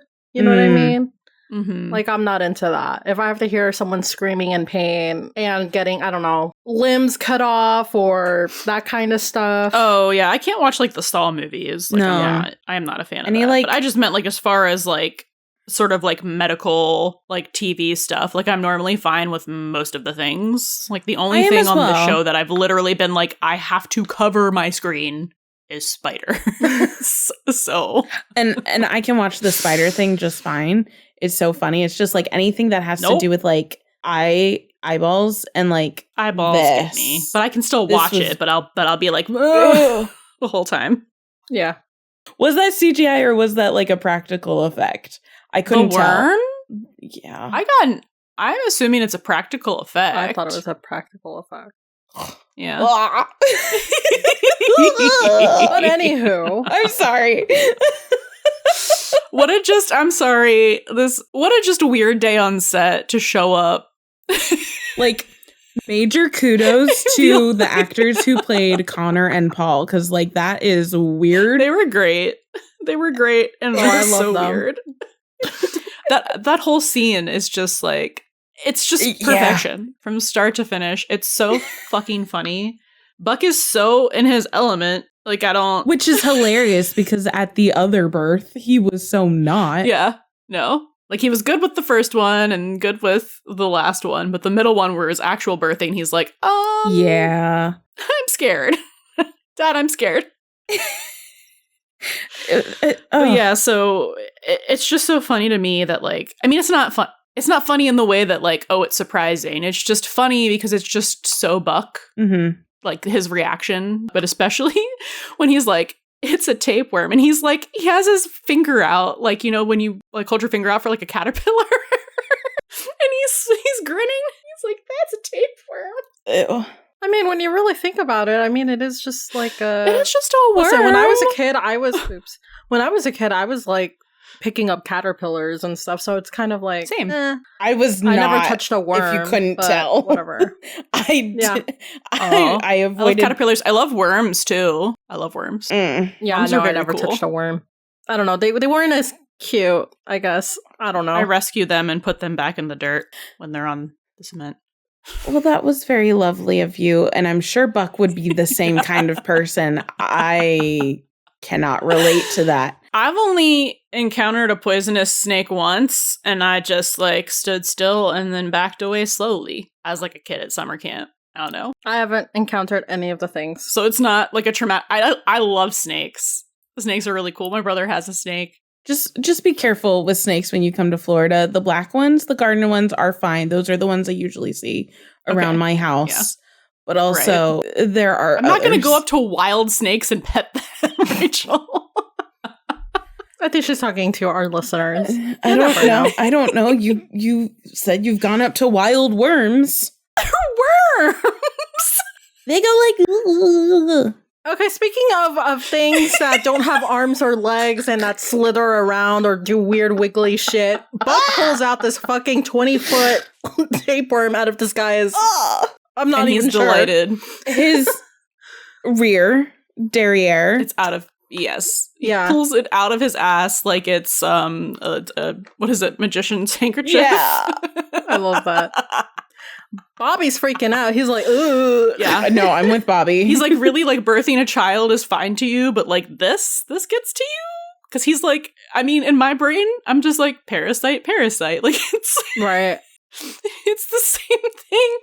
Honestly, and, like, what we saw, like, I don't know that is how actual, like, tapeworms are removed in that kind of situation, but it looked a lot less disgusting. Yeah. Than all the stuff that happens in childbirth. Yeah. Yes. Yeah. That's an opinion. You don't get to have an opinion on this because you don't like the slitheries. I guess I don't. I just don't. Ugh. It's weird. This is so funny. I did not know this about you. In theory, everything is fine. I am a scaredy cat if I see something actually in front of me and I'm just like, nope, walk away. Pretend I do not see. It does not exist. Well, goodbye. Don't eat a lot of raw sushi and you won't have to have this problem. I don't eat a lot of raw sushi. So there you go. I feel very grateful for that fact. And I You'll think be that's fine. And I think that's probably one of the reasons why I don't. Oh my God. Anyways, so it is essentially this like kind of mirror of, you know, like a birth sort of thing. Yes. But the guy who calls about, you know, all of this pain, his name is Connor. And during the call to 911, he's like, there's something inside of me. I can feel it. There's a monster inside of me. So it's relating to, you know, this parasitical. It's the parasite thing. Yeah. Yeah. birth, parasite, monsters specifically, because we can talk about like possession of something. Yeah, like the stealing of nutrients. Mm-hmm. There was a reference to Alien. Yes, which I loved. Like bursting out. That doesn't bother me. Chest bursters don't bother you, but the tapeworm does. Okay, your line is so weird. My line is a wiggle, squiggle. Yeah, so this is a very literal interpretation of the possession and parasite theme. When Bobby and Buck get to their house, they're in the bathroom, right? Which is very mirrored. It has like mirror on all of the walls. So that's another thing, right? I don't know how I didn't notice any of that. I feel like I'm too busy taking notes when I'm doing this.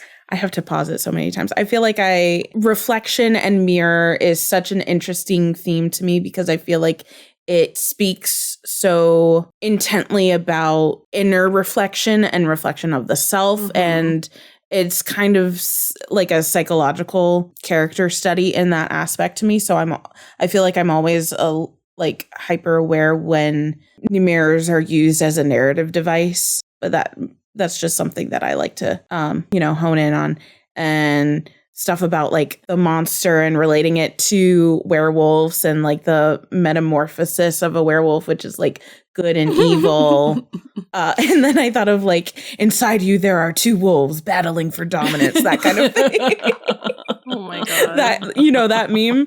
And it's just like, I just thought that was like such an interesting, like this whole call was such an interesting like mirror reverse image of what we'd already seen in so much of the episode. And I think it was important that this came kind of later on in the story structure of that, because you have that kind of like subversion of a lot of things that was already set up. And I don't know, just lots of mirror and, Buck and Bobby flipping on their uncomfortability between the regular birth and this. And I don't know, when they're in the ambulance and it's very much just like a labor, right? Because Connor is being held by his partner and yeah, they're holding the hands, right?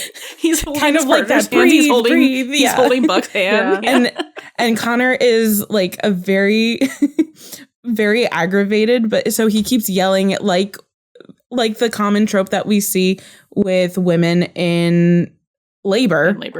Yeah. And because there is common trope. Common trope. It's labor realistic. Hurts. Yeah.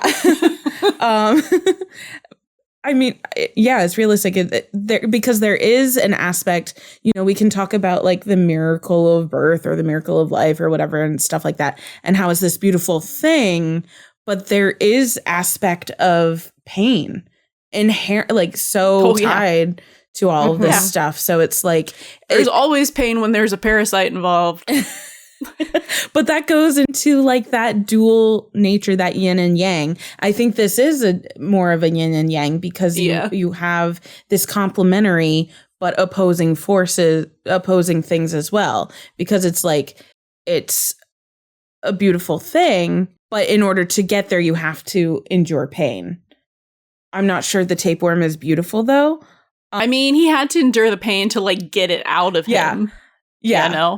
So he could feel better in order to like get on the other side sort of thing. So, I think this one, this might be a little out of pocket. I'm ready. There's a shot with like outside the ambulance as they're going down the road to the hospital and they're in a tunnel, right? And this is where I start grasping at straws and being so stupid. Is it like a visual metaphor for like the birth canal or something? Oh my God, Rachel. I don't know. I was just like, see, this. That's strike two. What? That's strike two. That's strike two. Listen, if the claw machine can be a womb, mine makes more sense. There's an actual baby involved there. There's a child. There is a child in the box. Okay. Well, the tapeworm had to get out some way. Similarly, a tunnel. I get what you're saying, Rachel, but I'm going to stop. I just thought that was... Because, like, that's the only shot that we get from outside the ambulance. And I don't care if it's, like, a continuity shot or what. But I was just like... They might have done it. I don't know. I wish I knew more about, like, the behind the scenes of, like, their production and their decisions. Because, like, I want to know how much of this shit is on purpose. That one, I'm going to chalk it up to just me being stupid. And, like...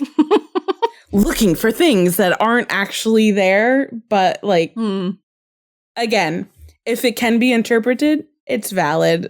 So I'm gonna say that one was not consciously intentional on purpose.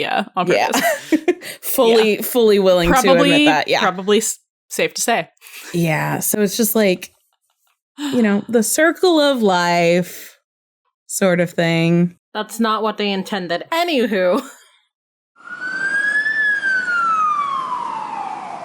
Hey!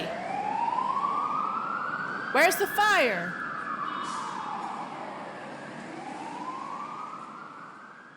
Okay, so I think we can, you know, segue into Where's the Fire, and we're going to talk about the Hen Eva scene at the end, and how that parallels with, you know, Buck and Abby, because it is, you know, they're literally mirroring the scenes. You know, they're back to back. Yes. At the very end of the episode, which makes me think of when they did kind of the similar thing, like in Therapy with Buck and with Athena and Michael. Yeah. Oh, that's a good call. Yeah. Interesting, though, with that it was cutting back and forth with the Therapy one. This one does not cut back and forth, but I feel like it could have, but I feel like that would have been maybe a little too obvious for what I think they're more subtly implying, which I can talk about with it's scene Buck dissection. And Abby. Let's go. Oh, okay. So, I mean, I have more to get into, but I'll just say, I'm kind of glad that they didn't cut back and forth, because I feel like, one, the tension for each of those scenes would have been undermined, because you kind of have to like build the tension in both of those, and to cut back and forth would kind of be like a little more like, it wouldn't be as congruent to like make the tension rise. Cause we know, like, with Hen and Eva, that's like, there are stakes to this. And I mean, essentially there kind of are with Buck and Abby and their relationship as well. But even without cutting from one to the other, because again, I think they had to build the tension better. The Buck and Abby scene does kind of parallel with Hen and Ava, especially in an episode of where people do things they wouldn't normally do. Like, what does that make us think about Buck and Abby? Because it's like in a narrative illusion or foreshadowing that this is maybe not either like not exactly supposed to happen, or it will not end well, or it's not the best thing for the characters, or to play devil's advocate as well, you know, because I know. I love when you double advocates yourself. Listen, isn't that the rule of thumb that if what your first answer is the correct answer, don't. That's, I mean, so this is inherently how I'm interpreting it, but I'm also going to say it could be seen the other way, where the Hen and Eva are the not good for each other sort of thing, whereas you could read Abby and Buck as the lighter parallel to that, as in like it's better. But I don't feel like that fits as well for what the scenes are, if that makes sense. No, especially when you take into account the dialogue. Yes, exactly. So it's really like, what I have to put my thinking cap on and be like, okay, so what is the narrative telling us about Buck and Abby that is so more overt with Hen and Eva, you know? So I think it is like a really subtle thing that we don't really, as the first time I watched it, I didn't really pick up on that, but knowing what we know now, like upon a rewatch, I can be like, oh, that looks like those were paralleling each other because of A, B, C, and D. And it is like a really subtle thing because I think if they were to cut in between both of those scenes, it would have been too obvious to be like, oh, well, Buck and Abby are also not good for each other, but the narrative doesn't they're playing it like really under the radar with this. So it kind of like at the end of the season, it kind of is, upon a first watch, it's kind of like, oh, right. I think like if you're someone who is watching it for the first time, you already have bad vibes with Hen and Eva. Hen is cheating on her wife, but then like Buck and Abby don't have those kinds of like stakes in their relationship. But I also thought there was something about like going back to like previous episodes with Buck saying that he doesn't want to just like sleep with her. And then basically he was like, the moon made me come here with a bottle of wine with the full intention of actually. The moon made me do it. Yeah, the moon made him do it.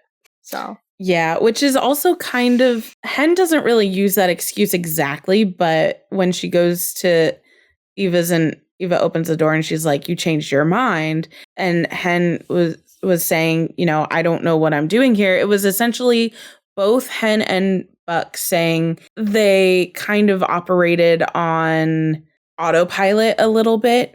Like they, like going back to like that kind of possession theme, like they weren't consciously in charge of their own bodies doing what, like going to the other person's apartment and stuff like that. So it was like or possession, but also like this gravity because they felt like they didn't really have a lot of control over that. They were just like drawn to it. They just showed up. Yeah. And also I was also questioning, I'm like, going into the parasite theme, we clearly know that Eva is a parasitical person to Hen. And in this situation with Buck and Abby, I was like, which one?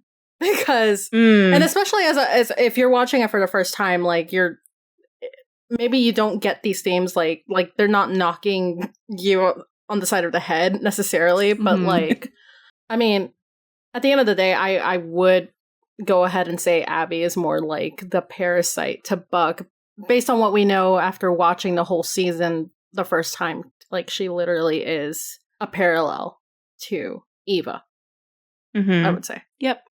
I think it's very much, I mean, not to call back to the last episode, but it's very much just giving this is a bad omen. Like, this is not going to end well. This is, you know what I mean? Like, this is going to end in disaster.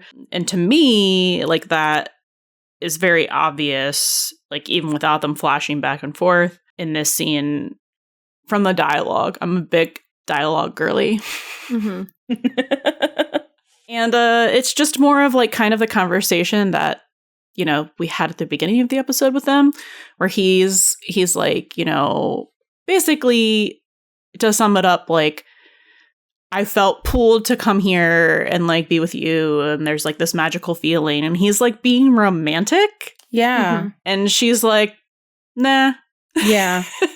Like, she kind of does that like two-pronged, like she kind of shuts down the magic aspect, or like she shuts down the science aspect first when he's like, it's science. She's like, no, it's not. It's like the sun reflecting the light of the moon, blah, blah, blah, blah. But so then he's like, so then it's magic. And she's also like, no, not that either. So it's kind of like a door one and door two shut in his face. It's her. Where's her sense of whimsy? She doesn't have one, but like, I just want to add also, oh, okay. So the other thing that I wanted to add into the whole parasite thing, and I think we already talked about it, so I don't want to go too much on what we said in the beginning, but like she is kind of like the fetuses, for example, like kind of like sucking the nutrients, sucking the life out. She's not necessarily sucking the life out of Buck, but she is using his like youth for herself. Like the Sanderson sisters from Hocus Pocus. I was just going to do a personal parallel again, because apparently that's what I'm doing in this episode. But like, you can have a relationship with people who are very different, right? But like, you have to work hard on communicating in every single way. So it's like, in this kind of way, it's like, yes, okay, he's very much like whimsical and she's very much like factual, right? I totally relate to that. But it's like you humor your partner. So like, I humor my partner when they want to talk like sciencey facts to me. And then he humors me when I want to like talk about all the bullshit that's around me. So I don't know. It's just like, there should be this like this push and pull, this give and take, right? And she isn't giving. She's just taking like a parasite. And she just, I don't know. The vibes are like, because you can do like a back and forth that where you're like, you're being silly, but she's not like doing it in that way. It is very much, again, just like, you know, tapping. It's not the same flavor of banter that's reciprocated. No. Yeah. No. And like, you can say also like that she continues to take because Buck has a lot to give, first of all. Yeah. But it's also, I think, because she doesn't have anything left to give because of, if you want to talk, I hate saying this as well, but like this parasitical, like taking nature. Her mom, like, again, talking about motherhood and mother-daughter relationships, like her mom is taking up a lot of her time and energy as well. So it's this kind of like cyclical nature that, again, how many times are we going to say that? But it just like keeps feeding into each other. And where's the cycle going to stop? It's that like, it's gravity. It's circling around this black hole sort of thing where you can't really get back out of it. I don't want to say like any of them are like black holes exactly, because that's not and it's like, but listen, I don't dislike Abby as a person, and I am totally understanding and empathetic and sympathetic of what she is going through, right? But when you are in a space like that and you know that you have nothing to give, like emotionally, then if you're in this kind of like, will they, won't they, you have to communicate like what you're able to give. Yeah. You know what I mean? Like, you have to be upfront about like, I'm not in a place where I can be in a relationship right now. Like, I have all this stuff going on. And it's very much like, I don't know, she's just like leading him on. She's just leeching. Yeah. That's a word. Yeah. I don't know that she's doing it entirely consciously either. Like, yeah, no, I agree with you. I don't think she's doing it nefariously. No, but I don't think it is what she's doing at the end of the day. Just not in an intentional way. It's just what she's doing. And for someone who's very like pragmatic, logical person who seems very self-aware, it's just like, I have a hard time believing that she is not aware of the fact that she is not in a place to actually have a relationship. Yeah, I think that, but like Hen, I kind of think that is a little bit of her blind spot as well. Like, I kind of feel like if she tries really hard, she thinks that she can have it all, but she's not trying in the right ways, or she's not putting in the right. Does that make sense? I just have opinions. That's okay. About her motives and what she wants to begin with. Yeah, I mean, that's fair. Because she just does not serve someone who seems like they're interested in him as a person for a relationship.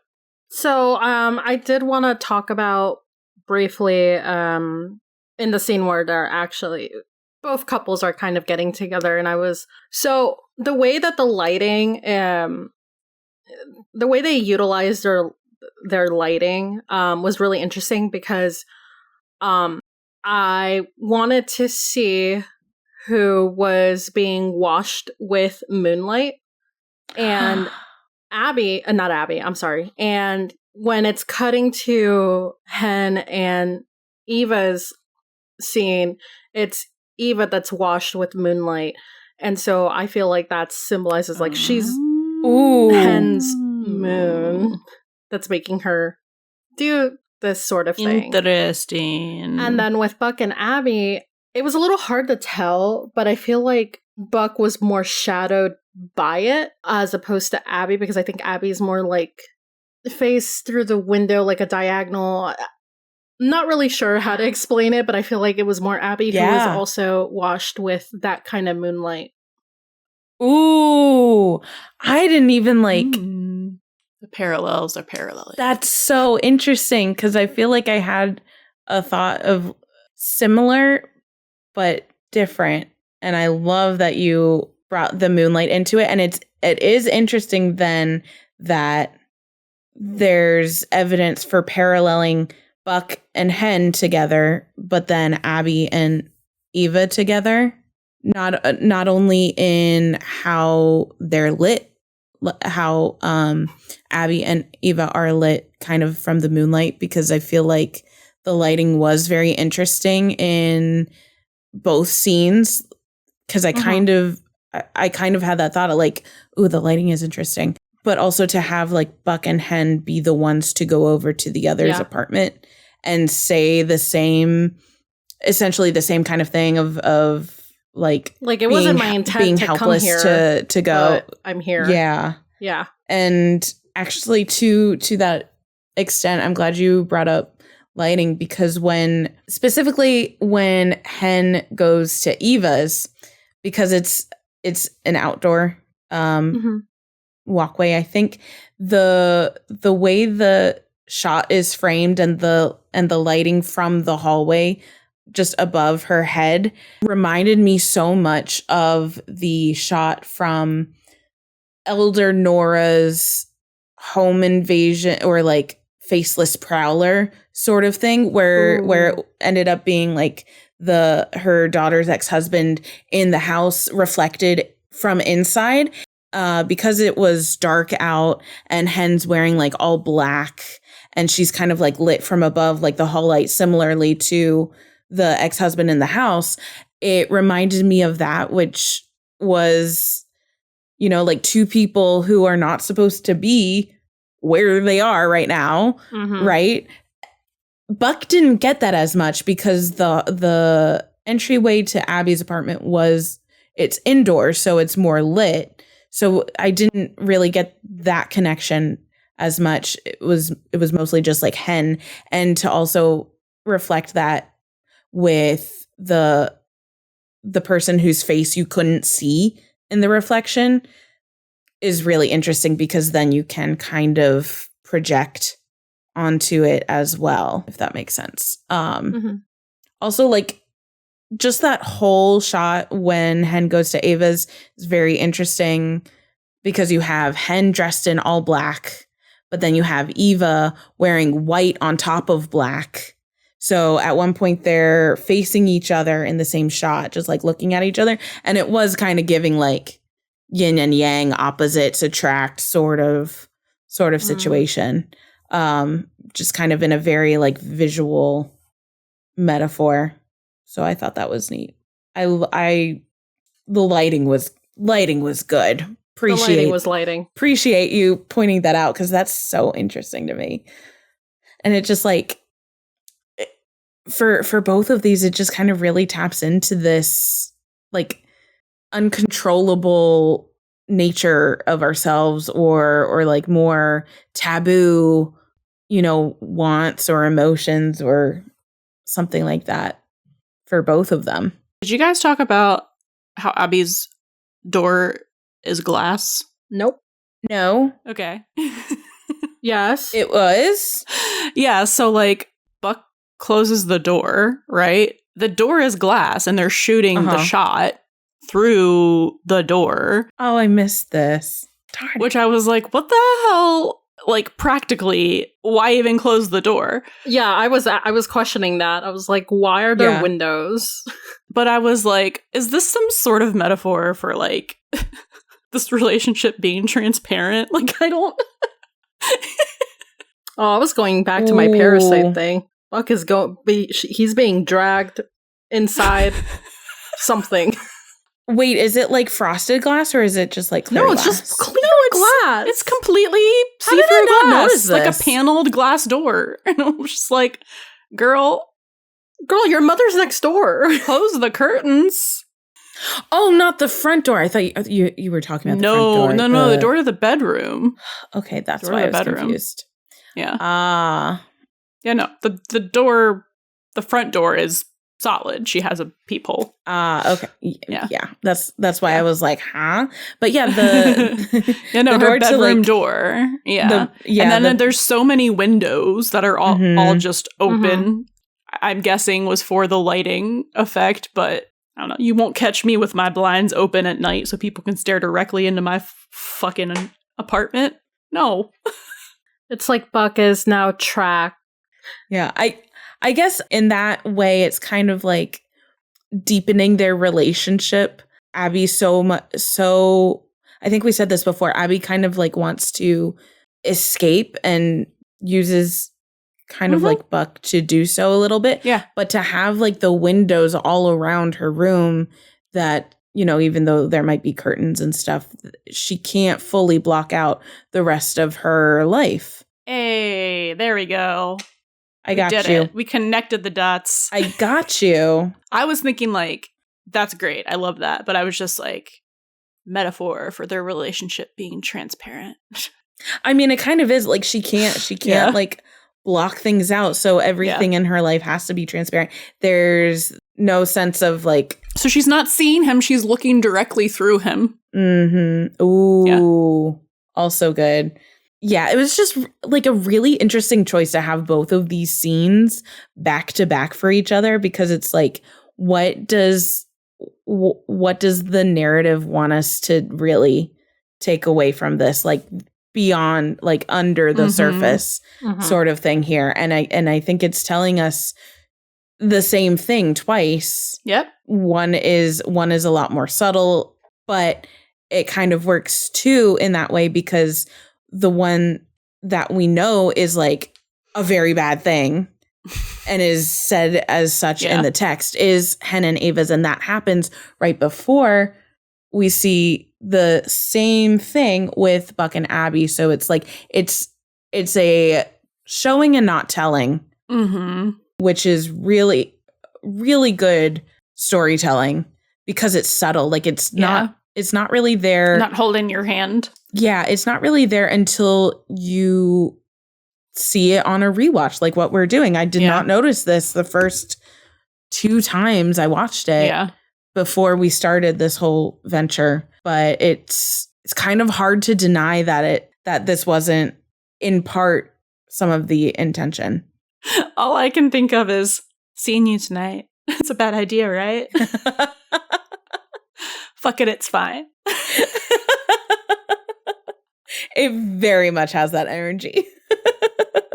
Do we need to touch upon Hen reflecting at the beach, or do we move on? That's what we missed. Thank you. So yeah, I guess at the very, very end, we kind of come full circle, and it's Hen reflecting on, you know, what she just did, the consequences of her own actions at the beach, and she's looking over the water and the moon is reflecting in the water, and it's the culmination of the monologue again, which I guess we mentioned is her inner monologue, and talking about, you know, whatever happened in the magic of the moonlight has to face the hard truth in the light of day. So it's kind of bringing the night to a close and reckoning with the fallout of everything that has happened once the sun comes up. Like, there's no way you're going to be able to hide this. It's very much part of that gravitational, just like cyclical nature, that's part of that yin and yang. Mm-hmm. You know, shadow and light, they're inherently and inextricably linked. And actually, I think there's a lot of just like a thematic thing in this show about characters going to the beach to contemplate. Mm-hmm. We saw that, like, it happens. We saw that with Bobby. It happens so many times. Yeah, it happened with Bobby. We're going to see that with another character. Hen. We're seeing that with Hen. Mm-hmm.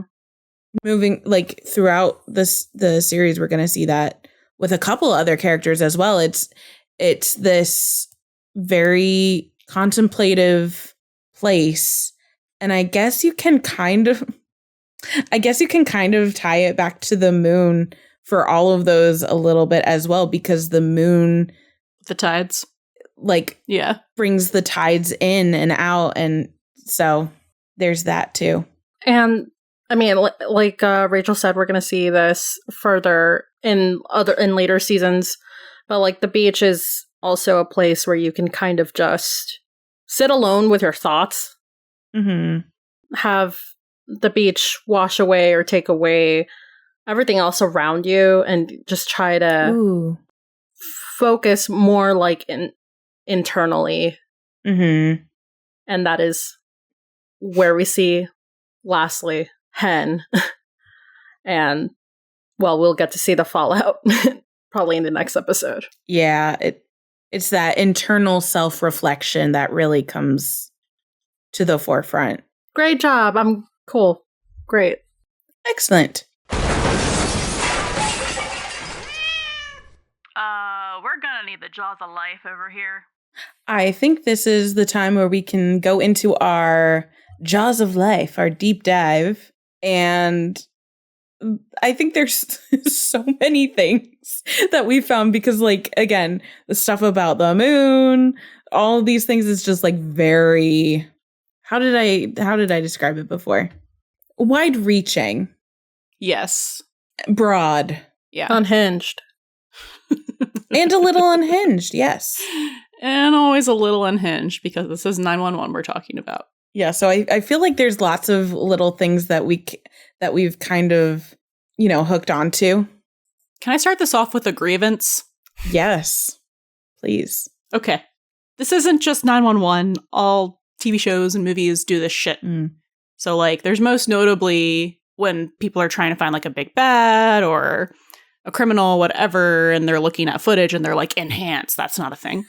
And so in this episode, we get them basically doing the enhance to an audio clip of the 911 call. And okay, audio is not magic. Audio is science. Sound waves are science, and capturing them is science, and editing them and manipulating them is also science.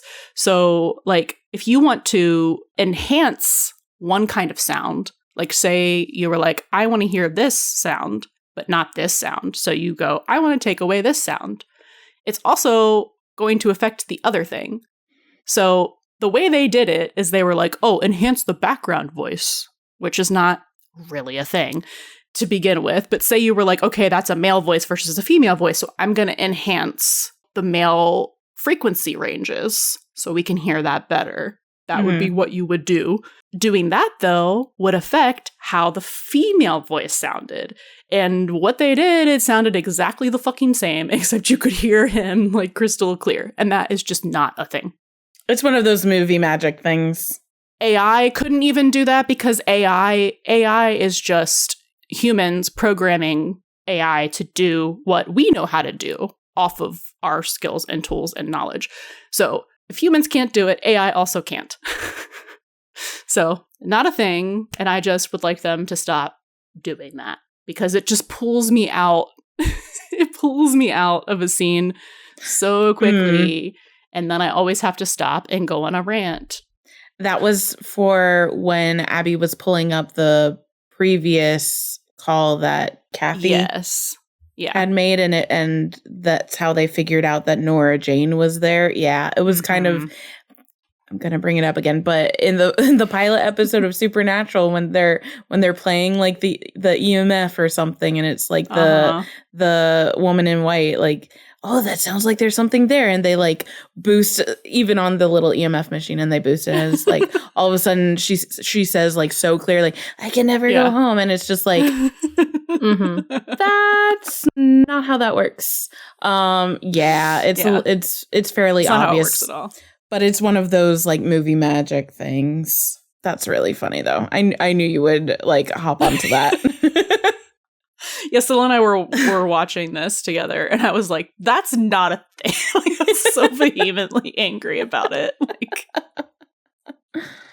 I hate being this person, but it's like, you know, for context, audience, I have a certificate in audio engineering from like over a decade ago, and like I produce podcasts and, you know, a bachelor's degree in media communications, which includes audio training. So our resident audio expert. Yeah, I just, you know, unless there is some sort of government official alien audio software that they're using to do this, that does not exist in the laws of our reality and sound. That's all. Fair. So I had two things for deep dive. So one of my favorite things that 911 or a lot of TV shows like to do, which is pull from different movies, they make different references, and they like to pull from real life events.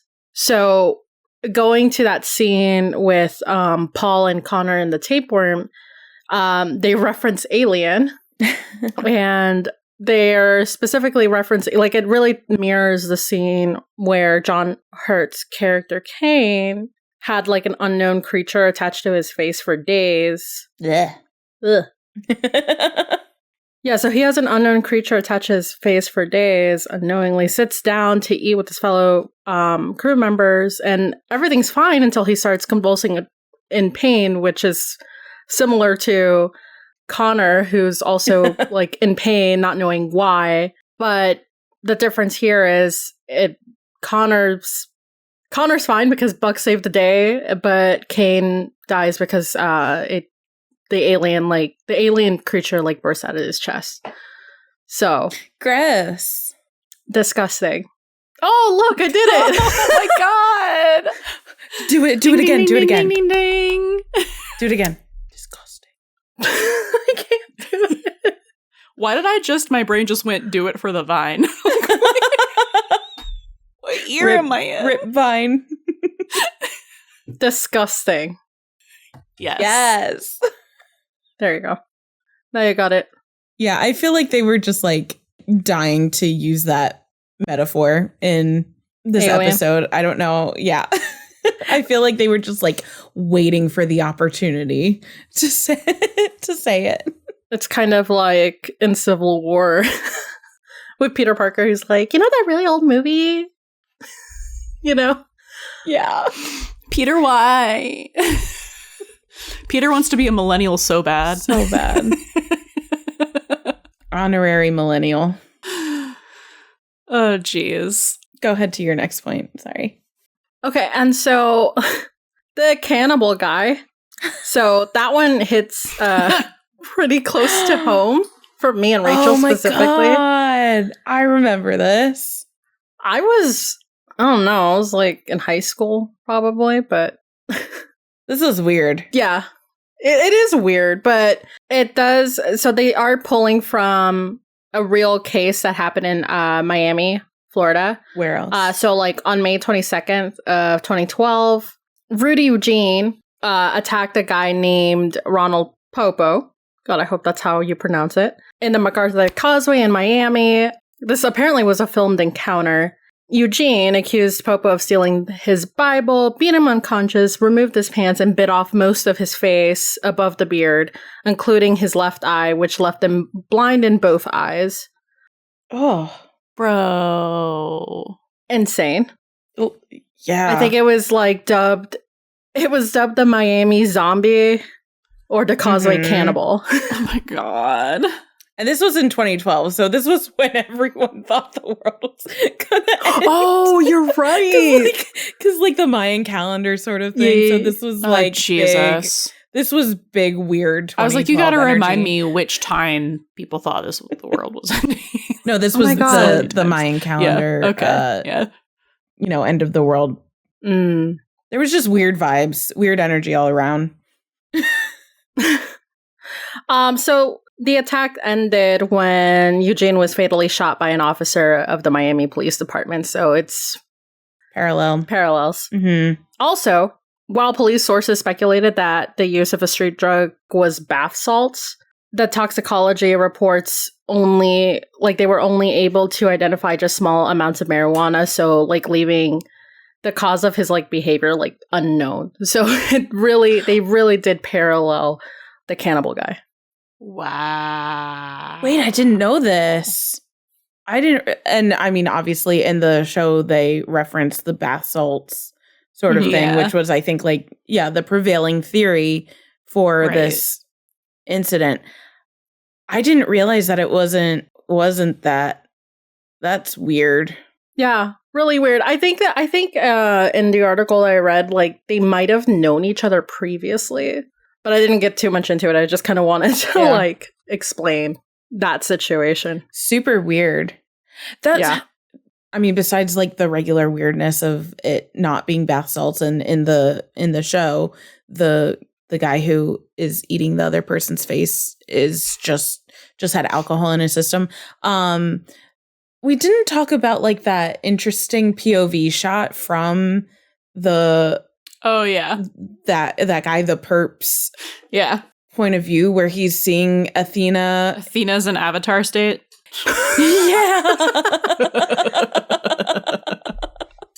That's the best way to explain it. Yeah. With like the glowing eyes and like the distorted sound and everything. It's like if it wasn't bath salts, how explain that? And I'm sure there's all sorts of other explanations. Craziness. Yeah. Which goes with the moon theme. Mm-hmm. Apparently, quick aside, this is from TJ. Even the word lunatic stems from the Latin word luna, meaning moon.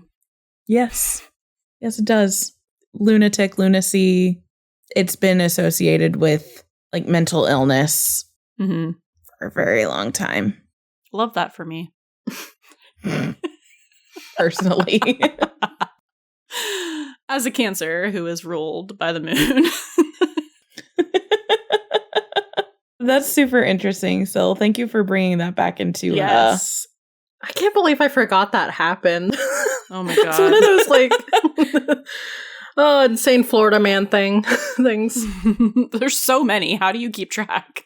That's true. But I feel like that was like at the beginning of the era of Florida man, right? Oh. Like when did he start the era? Did he start the trend? I'm not going to say that started it, but I feel like that is about the time, or maybe like around the beginning of like the Florida man, where all of the crazy stories weren't coming out so much from like New York and California as much, and it's just because like New York, California, Florida are some of the most populous states in the country. Mm-hmm. But I feel like that was kind of early on in the wave of Florida man, which is also perpetuated by the fact that Florida has public arrest records, stuff like that. So it's also easy to get a headline.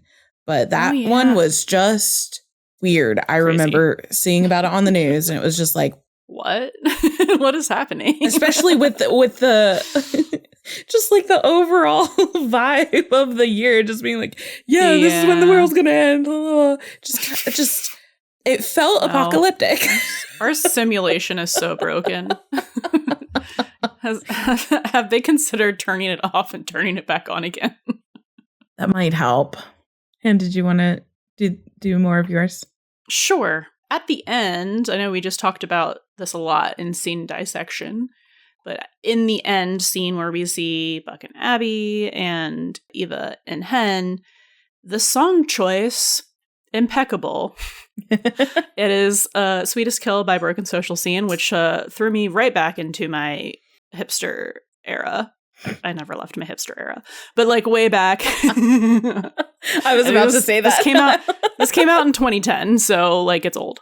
I mean, not like old broken social scene, but anyway, I digress. I don't know this song, so yeah, I don't know it very well either. The words are kind of, you gotta decipher them a little bit in the verses, but like I'm just gonna read the chorus. All the time we get by trying to figure out our lives like a fade out. But basically, let me just surmise what the people on Genius have kind of taken it to mean, which is like that someone was in a relationship and then didn't really realize that they appreciated the person until way after the fact. And then the verses are very weird and tumultuous. And it's called The Sweetest Kill, and he like repeats, I thought you were the sweetest kill. And they talk about that being like them looking at their romantic partner as like prey. Oh. So interesting. Anyway, this is not like a nice little, like I know it's also playing over Hen and Eva, but this is like a big moment for Buck and Abby, right? Mm-hmm. This is a big moment for them. Where's their big like romantic opulent we're finally getting together and this is a great relationship song. Ooh. Yeah, so it's just, you know, more foreshadowing. They're more just evidence. sprinkling that in, yeah. Yeah, they're adding layers to it, and none of it's telling us that this is like the end game for them. I can't wait to sit in our season 1 wrap and be like, we hereby conduct this postmortem and like put out all the evidence at once. Lay it all out there in one place. But doomed from the start, kind of. Yeah. It kind of was, actually. Yep. Oh, interesting. So I recommend like listening to it, looking at the lyrics, or like looking at the Genius, you know, suggestions analysis of like the interpretations. Yeah, because like it's just like a wild choice to put over that. Like it makes perfect sense for Hen and Eva, but they put those scenes together for a reason. Anyway. You thought it was happy-go-lucky. It is not. It is not moon magic. It is Hunter and the Prey. It's some other kind of fable. And then every other song is just like very on the nose. We talked about Bad Moon Rising. We talked about Baby, Baby, Baby. And then the song that they play in the ambulance with the tapeworm is literally, it just repeats over and over again, he needs me. So it's just they were like, how can we like put a song that's like parasitic without like actually having to literally say parasite? That's icky. So yeah, they were so funny for those song choices. They were so funny. This is the kind of on the nose shit that I love. Like I love needle drops that just take you out, perfectly fit the moment, and then you're like, these people are crazy. Yep, it's great. So true. Did you guys have something else? I have some things. I have so many things about moon shit. Do we want to just like forth? Yeah, we can go back and forth. Can I start this one off though? Yes. Because 911, I'm gonna let you finish. But they lied. They are liars. There was no full moon. No full moon on February 28th, 2018. Did you have that as well? Yeah. There's no full moon in America in 2018. But then I put February. like pretend it's March or sorry, in February. Yeah. But I put like pretend it's March because the March full moon is traditionally called the worm moon. As the ground is thawed and we can see the worms moving in the earth. Oh my god. That's icky. That's kind of gross. Funny. There's so many names. That is really gross. So they lied. Yeah, they lied because we see the date in when Abby replays the call that came in that night from Kathy, and it says February 28th, which is also the day that this episode aired. So this is probably why they chose that date. Yeah. anytime there's like a real life date, like on like something's supposed to take place on that actual day that it airs, I'm always like, let's fact check that a little bit. Yeah. So it was not a full moon. It was a waxing gibbous. Don't ask me which one that is. But it was interesting because February of 2018 actually had no full moon at all. So normally you're supposed to have, there are 12 months in the year, you're supposed to have 12 full moons, but 2018 actually had 13 full moons, and that is because there were 2 blue moons. And you've heard the saying, you know, like once in a blue moon. Yeah. A blue moon is actually 2 full moons in a month. So that second full moon is called a blue moon. And so there were 2 in January and 2 in March, right? yeah. So it was like bookending. Said, fuck you, February. Yeah. So I know they did it because like it was the theme of the episode, but I'm also kind of like, it would have been so much better. I just thought it was so funny. I was like, you guys did all of this and there wasn't even a full moon. I know. And I was just like, because like I was looking it up because like in astrology, like they give you a bunch of information for each full moon, right? They give you like readings. So I was like, oh, I wonder what the reading was for the specific full moon. And I was like, it didn't fucking exist. I was like, it would, I just love it when all of the pieces align. And if there was a full moon on February 28th, 2018, I would have been so happy. You would have been like, just like, chef's kiss. Like, and I understand why, because it's like, you can't really, what's the likelihood of a full moon happening on like the Wednesday or whatever day when it's airing, like that specific one that's supposed to happen like at that specific point in the season. And it's just like, I know that was kind of a crapshoot, but it would have been nice. Did you guys figure out like what was the soonest full moon? Yeah, it was like just after February. It was March 1st. The 2nd, I think I saw. Was 2018 a leap year or no? No, I don't think it was. They tried. I'll give them that. They tried. They were close. It was very close, but it didn't have a full moon because there were 2 in January. Yeah. And then there ended up being 2 in March. So instead of like 12 full moons in a year, they had 13, which was interesting. Apparently and the only way, like cyclically, like every several years. I think that also is going to happen again. I think I saw 2067. Yeah. And that's like the only way that you can have 13 full moons is when February doesn't have a full moon. Interesting. Moon facts. So speaking of moon facts, so there's a whole slew of like full moon names, you know, from different, you know, native peoples. So I have this from the National Space Center in the UK. They say for thousands of years, the moon has been an incredibly useful tool for tracking the passage of time.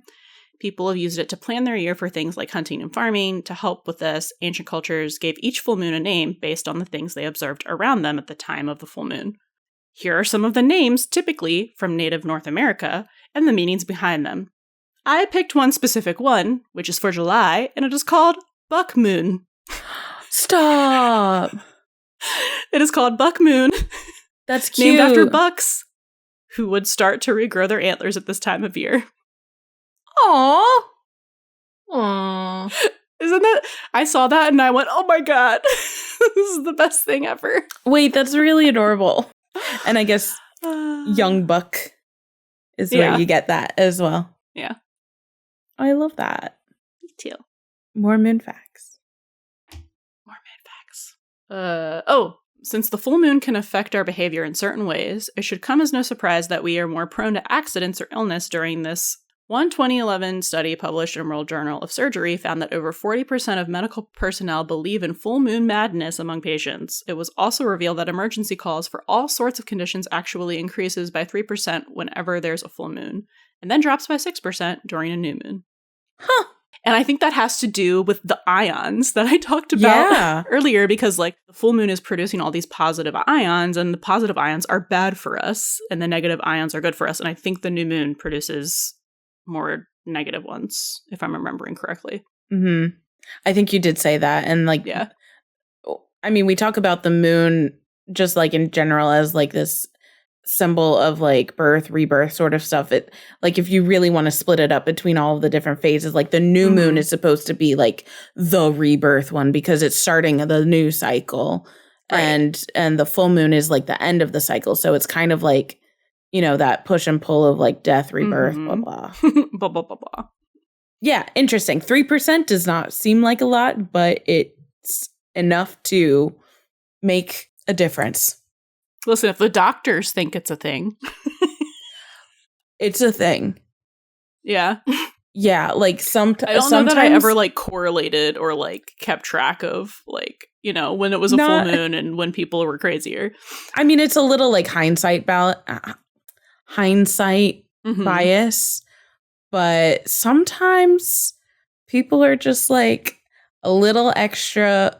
And it's like, yeah, but it's multiple instances of it all in like the same like condensed period. And it's like trying to find a correlation between those. And then it just so happens to be around the time of the full moon. And it's like, oh, that might be it. So I'm just saying, I feel like I've seen that, and I just like working in retail. I believe it. Like I'm not in a hospital, like doctor in an ER. Yeah. Is this episode going to make you guys pay more attention? Till the full moon and what's happening. You're just like, you wake up the next day, you're like, all right, this is the one day that I'm going to actually turn on the news and pay attention. Yeah, I don't know. It's just really interesting. I like this stuff. I think there's something about like a shadow period, you know, in the couple of days leading up to a full moon and like a day or two afterwards. There's something in the air, and I guess it's just the positive ions. And it's just like, it's that like collective consciousness sort of vibe that like people tap into. So I'm getting a little like woo-woo about this, but I think I only have one more thing for deep dive, and I just titled it Buck's Wikipedia Corner because I wanted to go through all of his science facts in this episode and like fact check him. Spoiler alert, none of them are true until like the very end. They're true in our hearts. I mean, they're like based on folklore, and they are like common myths, right? You know, that are based in that kind of stuff. But like none of it was true except for when he was talking about, like, he was kind of true, the parasitic breeding cycles of the full moon. Huh. How he was correct, because I think he was saying this like in the tapeworm scene. And he was like, oh, it makes sense because the parasitic breeding cycles increase during the full moon, blah, blah, blah, blah, blah. Which is not, I don't know that that's entirely true, but it is true that they are more active because humans have more serotonin, which they're attracted to. So. Ooh. This parasite thing just keeps getting wilder and keeps wilder. Getting deeper. You just keep pulling more layers of the onion back.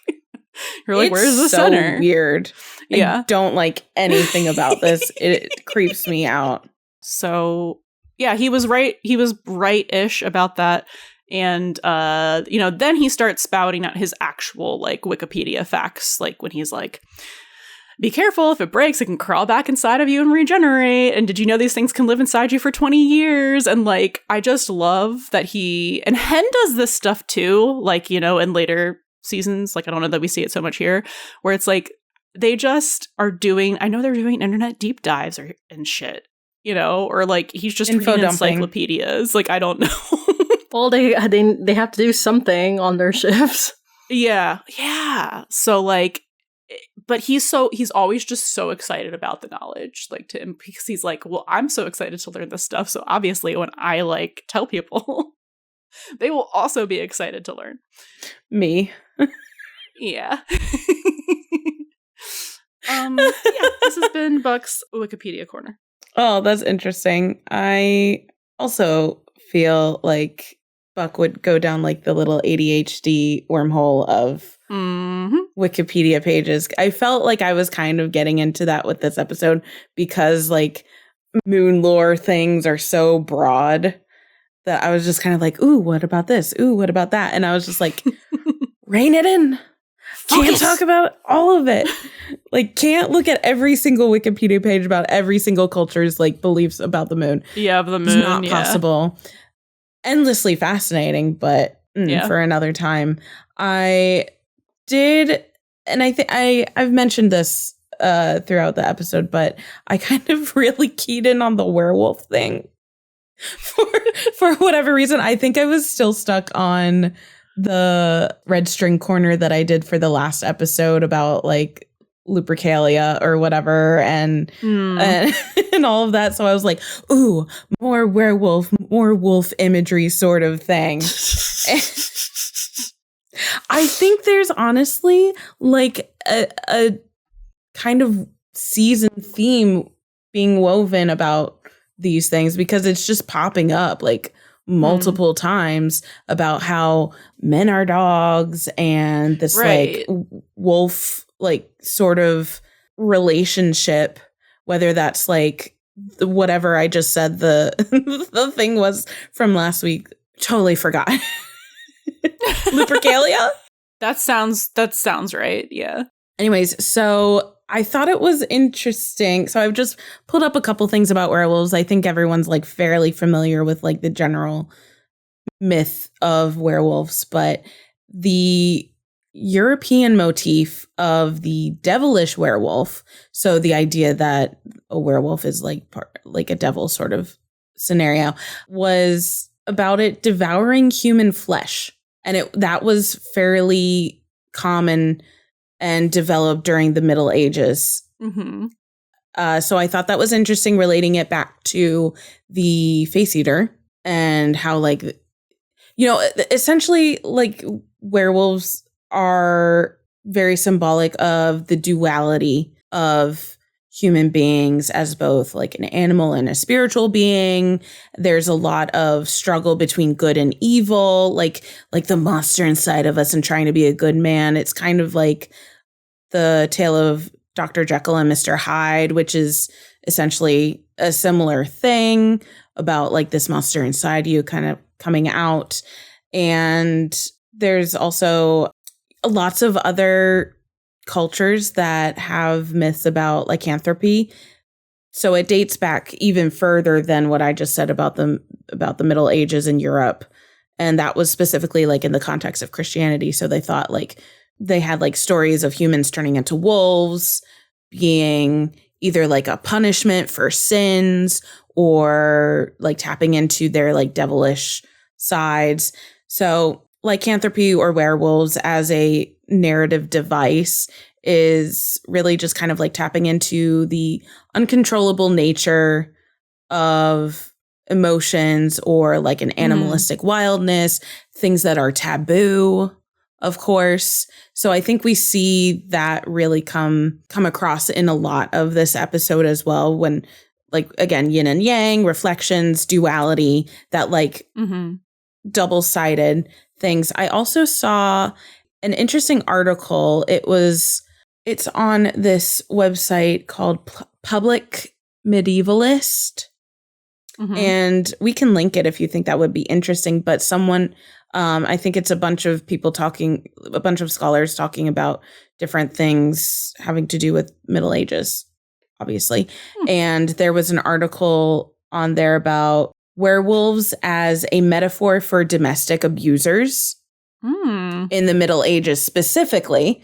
So it talks about in medieval literature, so things that were being written during the medieval times, and talking about like romances, not as we would think of it now, but romance stories that were primarily written by women for women, because it was also just like spousal abuse was pretty rampant back then. So these stories were a little bit of a wish fulfillment, where you have like this knight who's noble coming to save, you know, these women, and or like actually falling in love, as opposed to like being sent off to marry someone who's going to treat them badly. But there's elements of werewolves in there Again, I didn't really read the whole thing. We can have the link for you. It was an interesting read, but just relating that concept of werewolves as a metaphor for domestic abusers, I felt like was really pertinent to our discussion of this episode, because so much of like that, the big calls of the episode and a lot of what Abby was involved with was, you know, these women who were survivors of domestic abuse, and to have these men who were very violent, but also had a dual nature, because Nora Jane's ex-husband, who, you know, came into Elder Nora's home, was said to like have a soft spot for the mom, you know? So like he didn't, right. That like dichotomy, that dual nature again. So I just something like interesting to think on that I thought was, yeah, it's interesting. I don't think I knew that. I didn't either, but and I love me some werewolves. I mean, again, it's a modern, I think it's a more modern interpretation of medieval texts, right?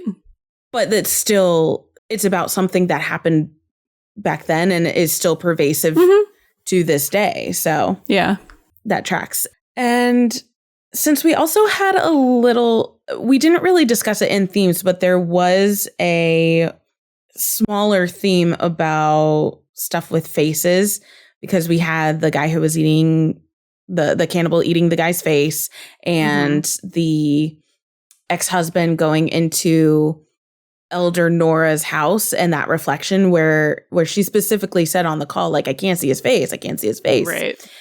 And in an episode where there's a lot of self-reflection, you know, there's a lot to do with like face kind of thing. So I kept thinking about, do you guys know pareidolia? What that is? It's essentially the tendency to impose a meaningful interpretation on an ambiguous, usually visual stimuli, so that you detect an object, pattern, or meaning where there is none, which often shows up in stuff like a Rorschach test, you know, the ink blot test, where you're like, what do you see? And you're supposed to like come up with these shapes or whatever you see, or seeing shapes in clouds, but also seeing faces very specifically. So you know how like if you've seen on an electrical outlet where it has like the two little like vertical things and then the circle, and it kind of looks like a face? Right. That's pareidolia. Okay. So it's interpreting and assigning meaning to things that are not intentionally like that. To like inanimate objects. Yeah. Or just like it can be patterns of light, shadow, random images, anything like that. So there's like this psychological element. It feels like it's kind of scientific, but it's also kind of magical, because it's very much like a human nature in wanting to see ourselves reflected in the environment around us. And it can be natural, it can be man-made, anything like that. But it's so prevalent when you think about the moon, because you think about the man in the moon. That is like one of the earliest things of pareidolia, and there's a lot of different like images that different cultures or different groups of people have seen in the moon. But just the fact that so many groups individually have looked at the moon and been like, yes, I see this. I see a face. There's one where it's like a man with a bunch of like sticks on his back, like carrying a bunch of sticks. And it's just kind of interesting, because here we are on like this little tiny speck on Earth looking up at the moon and wanting to see ourselves reflected in it. And also something about how the moon is always facing the same side. Like we always see the same side of the moon. Right. So we've had like years, like thousands and thousands of years to like be looking up at the moon and like interpreting things and just like wanting to see ourselves reflected. And then with the reflection of the ex-husband in Elder Nora's window could also be something like a shadow person, where, you know, it's a shadowy figure, which is also connected to pareidolia. And it's usually a humanoid figure, but it can also be interpreted by believers in the paranormal or supernatural or presence of a spirit, which is something that Chimney brought up briefly when they were about to go to the park for the Face Eater, and just kind of like connecting in that way. So like seeing faces, which is essentially this is my opinion takeaway, but like the very human want of seeing ourselves reflected in other things. And I thought that was kind of interesting. So when you see the man in the moon, it's pareidolia. That's all I have. But very cool. Kind of interesting stuff. Yeah. Cool. I think we're ready for slow burn.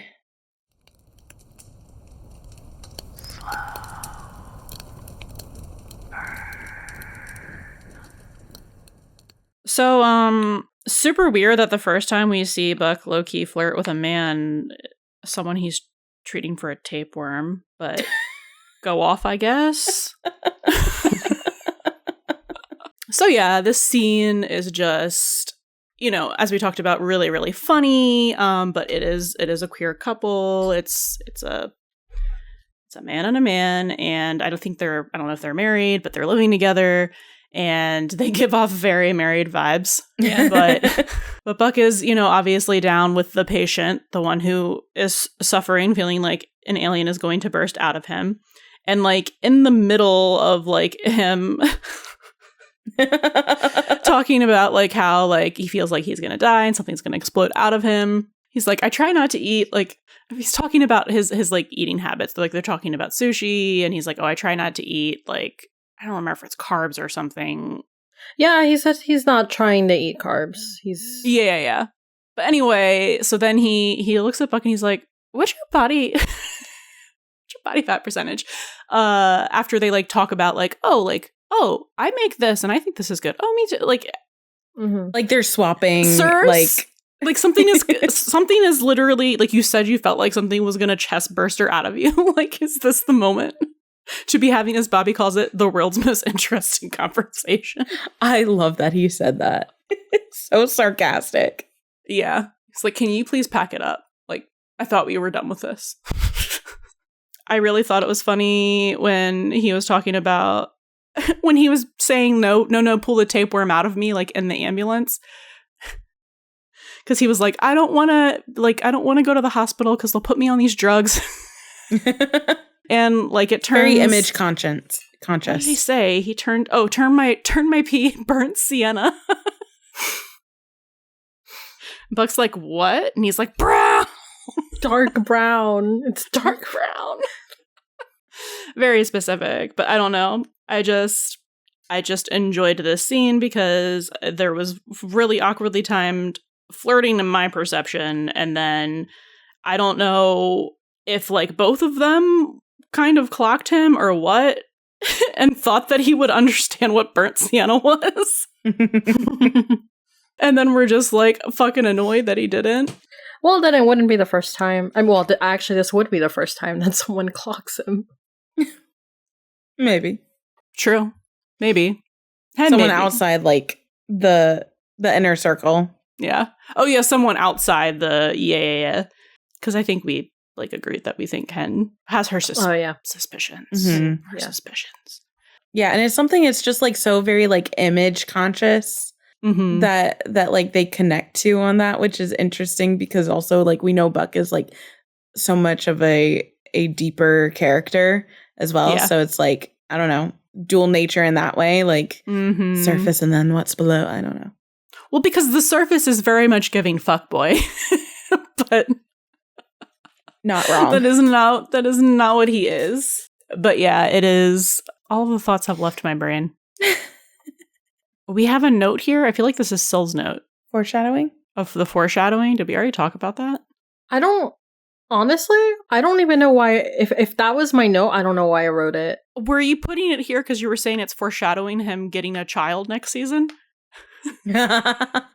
Maybe. That's probably what it is. I mean, it does, like, not to get into it that much. I mean, it's what this segment's for. Yeah. So, girl dad Buck Buck being good with kids and having these instances where he's being surrounded by, I guess, children.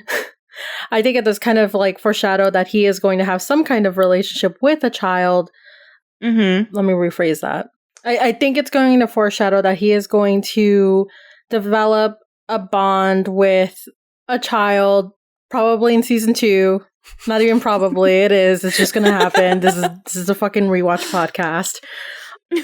So he's going to baby trap himself so hard. Mm-hmm. Yeah, he's going to get baby trapped. Yeah. Actually, he's going to baby trap himself. That's so true. This is kind of like a chicken and egg situation. It's like, yeah, it definitely, it definitely does the groundwork to establish, just like as a general fact of his character, that he really enjoys kids and is very good with them. Yeah. On top of that, so it just really infuses that into the bones of his character, that like irrefutable kind of fact, which they are going to expand on.